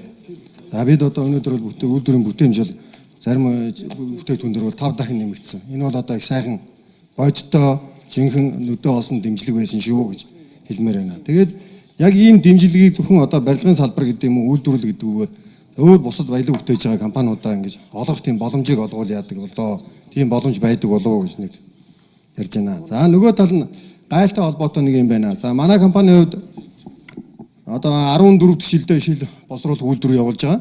За өмнө 10 хэдэн жил одоо бид нар импортоор шил болон толио аваад бүтээгдэхүүн хийгээ явдаг. Гэтэл одоо энэ он гарснаас хойш нөгөө гайлын бааз үнэлгээ гэдэг юм өөрчлөгдсөн гээд одоо нөгөө $7 үнэлэгддэг байсан толь маань $80 болоод $6 үнэлэгддэг байсан шил маань $79 болоод $70 болоод одоо ингээд гайл гэдэг бүр асуудал болоод эхэллээ. Одоо тэгээд тэрийг төлөхгүй байгаа л да. Ягаас тийм байхгүй зах зээл дээр хаанч тийм үнэлгээ байдгүй гэж одоо тэгээ бид нар нөө оруулсан шилээ зүсээд ингээд тэгээ алтан бичиг шидэлцээ тэгээд нөгөөдг нь очиж бараг гайлын байцаагчт нь тэмтрүүлээд мэдрүүлээд үнэрлүүлээд бараг хазуулж яах нь холгүй болж байгаа нөгөө шилээ авч байна. Гэтэл энэ нөгөө гайлын хүн суртал гэдэг маань арилж байгаа л гэдээсэн. Одоо набарууд урд нь бид нар одоо нодлон бол нэг вагон шилээг бол өдөрт нь аваад гайлаа төлөөд өдөрт нь хийгээд дуустдаг ажил. Одоо өнөөдөр одоо 3-4 хоногийн ажил одоо сая цагаан сараар одоо 7 хоног нэг вагон. Тэнгүүд нөгөө төмөр зам төлдөг хоног нөгөө төлбөр маань хоногтой цагтаа нөгөө чинь яваал байдаг. Тэгээ энийг ингээд нэг хараад үзээч одоо тэр гайлын энэ бааз үнэлгээ гэдэг юм а зөвхөн манай дээр ганцхан юм гараад байгаа мó гэсэн гүү юм байна. Бас өөр одоо энэ импортоор оруулж идэг юм дээр бүх юмуд нь өөрчлөгдөж. Тэгээ энэ ингээд хүн суртал бүхэн ийм чирэгдэл болоод байна гэж нэг юм байна. За дараагийн нэг санал энэ нөөтийн татварыг харин хэмжээг нь багасгаад, хувийг нь багасгаад бүгд төлдөг болгооч. Энэ шудраг шүү. Хамгийн шудраг асуудал байх юм аа. Тэгээ энийг та бүхэн бас тэгж бодож өгөөч. Энэ бол татвар төлөгчд хэлж байгаа үгээ. За нөгөө талын цагийн ажлын байр бий болгоё гэж байна. За зөвөө энэ бол бас зөв. А гэхдээ хаана тэр цагийн ажилчин тэр оюутан залуу хүүхэд ажиллагаа гэдэг зааж өгөхгүй бол баахан нөхдүүд бэртэж гэмтэн. За айгүй бол өхөж үрэгдэн. За ард нь нөгөө буруут нь нөгөө нэг ажил олгосон компани, нөгөө барилгын компани. За одоо ингээд тийм юмнууд үүсэн шүү. Тэгэхээр яг энэ дээр бүгдээрээ ярилцж хагаад яг тэр чин дадлаггүй, туршлагагүй тийм хүмүүсд явна шүү дээ. Юу ч мэдэхгүй. Монгол гэсэн нүдэнд юм харагдсан юмнууд явна. Тэгэхээр тэд нар хаана ямар яаж ажиллах вэ гэдгийг бүгдээр сайн хэлэлцэхгүй бол сүүлд нь бүгдээрээ нэг л юм баахан сенсац болсон тэр дэрийг ингэсэн гэсэн юм болох вэ гэж ярьж байгаамаа. За баярлалаа. Хамслагдсан гэдэг ойлголт байхгүй. Энэ дээр бол бид асууж байгаа. Харин гайлын ерөнхий газар бол хууль эрх зүйн орчиндөө өөрчлөлт хийгээд үнэлгээг импортлогч өөрсдөө тогтоодог. Нийт үнэлгээнийхээ баазыг бол бүр вообще нөгөө нийтийн тэр нетворк сүлжээн дээр тавиад ийм чиглэлээр өөрчлөлт оруулах гэж байгаа. Бид хуулийн боловсруулаад дууссан. Одоо яг хэлцлүүд эхлэх гэж байна. Иргэний танхимаар хүртэл орно. Би наад асуудлыг чинь судалж үзье. Ийм өөрчлөлт байхгүй. Тий. Хой. Хамбатарга наа чин та наруудын нэг өрөө үн чин үнэлгээ тооцдог юм чин 10 дахин өөрчлөгдсөн. 10 дахин шүү. Та тийм бол тийм, үгүй бол үгүй л гэж хэлдэг. Үгүй. Надад эсвэл танаа доотлын үс. Манайд байна шүү. Бааз үнэлгээг өөрчлөлөө гэсэн тийм чиглэл, тийм яриач байхгүй. Үнэлгээгээрээ бол байгаа. Ямар байцаагч тэгсэн. За хэн гэдэг байцаагч? За тэгээд та маргааш өглөө манай ажил дээр яг асуудал аваад манай үнэлгээний улсуудаар очиж байгаад үзье. Одоо миний хувьд бол байна шүү тийм манай ерөнхий газар дээр ийм яриа бол байхгүй шүү. Энийг хатуу хэл. За тэр ч одоо аюултай. За одоо ингээд өөдөөс харж байгаад 10 дахин өөрчлөгдсөн тухай яриа гарлаа ш. Тэгээд гайлын дарга нь үгүй ээ. Тэнд аж ахуйр хэлж байгаа хүн тийм ээ. За тэг маргааш учруулаарай. За одоо хамгийн сүүлчийн хүн шүү. За ганц асуулт асуучаа. Одоо хаврын тариалтын цаг эхэллээ. Шатхуун бол жижиглэн бөөний гэсэн хоёр үнэтэй байгаа. Бөөний үнэ нь бол жижиглэнгээс давуу үнэтэй байгаа. Газар тариалан эхлэгчид бол одоо канистрээр ч юм уу фошхоор шатхуун зөөхгүй бөөнөр нь авч хаврын тариалтын ажиллаа хийнэ. Гэтэл энэ бөөний үнэ бол харьцангуй газар тариалан үйлдвэрлэл нэлээд тийм дарамттай байх нэ. Энэ талаар одоо зохицуулт хийх боломж юу? Нийт бөөний шатхууны нэг цөөхөн өчөөхөн хөв байгаа хэл да нэг 5 хүрэхгүй хөв байна уу байна уу?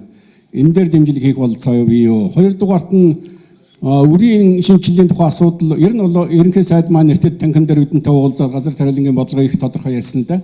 Гэхдээ одоо цаг тулж байгаа учраас бид нар бас тодорхой хариулт хурдан авахгүй бол бас хүндрэлтэй байна. Тэгээд үрийн шинжилгээний асуудал дээр одоо биднэрт ер нь засгийн газрын зүгээс зохицуулт хийх дэмжлэг үзүүлэх ийм болцоо байна уу гэсэн ийм хоёр асуултыг л асуу гэж утсан юм аа. Нэгж шинжлэгддэг үр гэж байхгүй. За би шууд хариулт хэлье.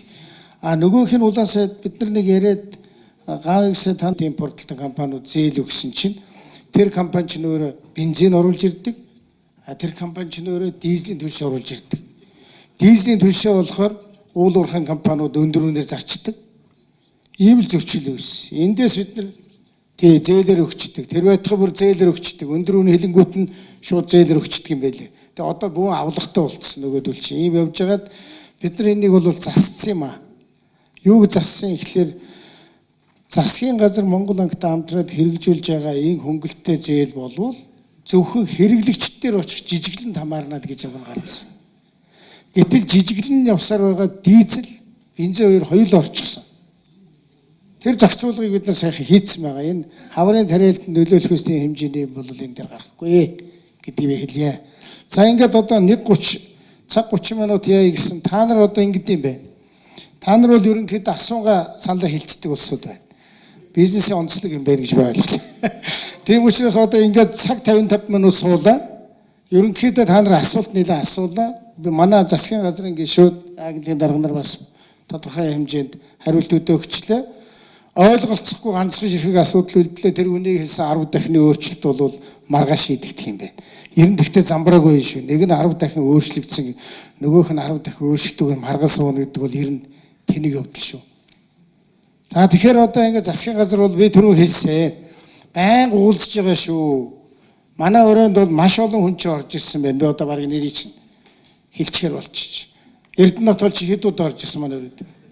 Хэл тоо 8 удаа орж ирсэн. Нөгөө сурагчийн дүрм төвцөс гээд ингээл ярих. Одоо 7 хоног бүхэн нүүрсийнх орж ирдэг. Өглөө болгоно 2 дахь өглөө 10 цагаас орж ирдэг. Газар тариал 8 удаа орж ирсэн. 9 дахь удаадаа шийдвэр гаргая гэсэн чинь бас хоорондоо хэрэлдээд алгуулна лээ. За нэг иймэрхүү. Тэгтээ юу гэж би хэлж байгаа вэ гэхээр засгийн газар нээлттэй байгаа шүү. Манай сайд нар ч гэсэн уулзъя, учръя гэхээр тгий гэж байгаа. Нэг л юмнаас бид нар зүхтааж байгаа. Нэг хүнтэй уулзахгүй байгаа шүү. Нэг хүнтэй уулзаад дахиад нөгөөдөгтэй уулзаад ингээ асар их цаг алддаг. Одоо саяны 10 дахины зөрөө ярьдаг. Тэгэхгүй ингээл чиглэлийн бизнес эрхэлж байгаа хүмүүсийг оруулж ирээд улаан цайм самбар дээр яриулээл за насан жаргалгаа танах хичнээн хийдэг. Даваа сөрөн танахыг хийдэг гэхээр улаан цайм ингээ бөөгнөрчгээр худлаа ярьж чаддаг юм байл. Тэгээс үлдээ гар үсэг зураад гардаг. Энэ сурагчийн дүрм төвцсөн дээр би нэг юм анзаарчлаа. Эрдэнэтаа дахиад нэг ярих юм байна тийм ээ. Элдээрхэн бид нар ярьсан шүү дээ. Бид нар бол ийм бодлого явуулаад байна шүү дээ. Та нар дотооддоо хийгээд өгөлдөөгээд ингээд ахтал тэгэл ингээд хоорондоо зөрөөтэй асуудал. За тэгтээ ойрхон уулзж байна. Батбаяр сайд бол маш олон удаа уулзсан. Энэ сайд бол 4 удаа худалдаа үйлдвэрийн танхим дээр уулздаг гэсэн. Тэрвш даваг сайд чухал ангилал хариуцж байгаа ш. Төрөө шудраг өсөлтөөр мэрэгжил нэг нь стандарт төрөө баяр сайхны хилдэг чинь тэр байхгүй юу? Тэгэхээр одоо би тань бизнесмэнээс бас нэг юм хүсье. Засгийн газраас гарсан шийдвэр болохгүй нэг хурдан хэлэлт. Дээр нь бид нар ямар аргаар ажиллаж байгаа вэ гэхээр ингээд дуран засчих шүү дээ. Бөөгнүүлээд уулзаад нөгөө арьс ирнэ гараад явцсны хойно биш гарч явахт нь наадвалч гаргаад байна шүү дээ. Энийг нэг ингүүл яасан. Бид нар ерөөсөө яг энэний төлөө засаг байгаа учраас цаг маг болдохгүй юм байхгүй. Энэний төлөө цаг гаргана. Одоо хүсэлтгэлвэл та нар дахиад бизнесмен зангаа гаргана. Боли одоо ингээ ерөнхийдөө асуулт асуулаа санал хэллээ 2 цаг үст дахиад уулзъя гэвэл дахиад тодорхой чиглэлийн хүмүүс гаргаад уулзахад бид бэлэн байна. За баярлалаа амжилт хүсье.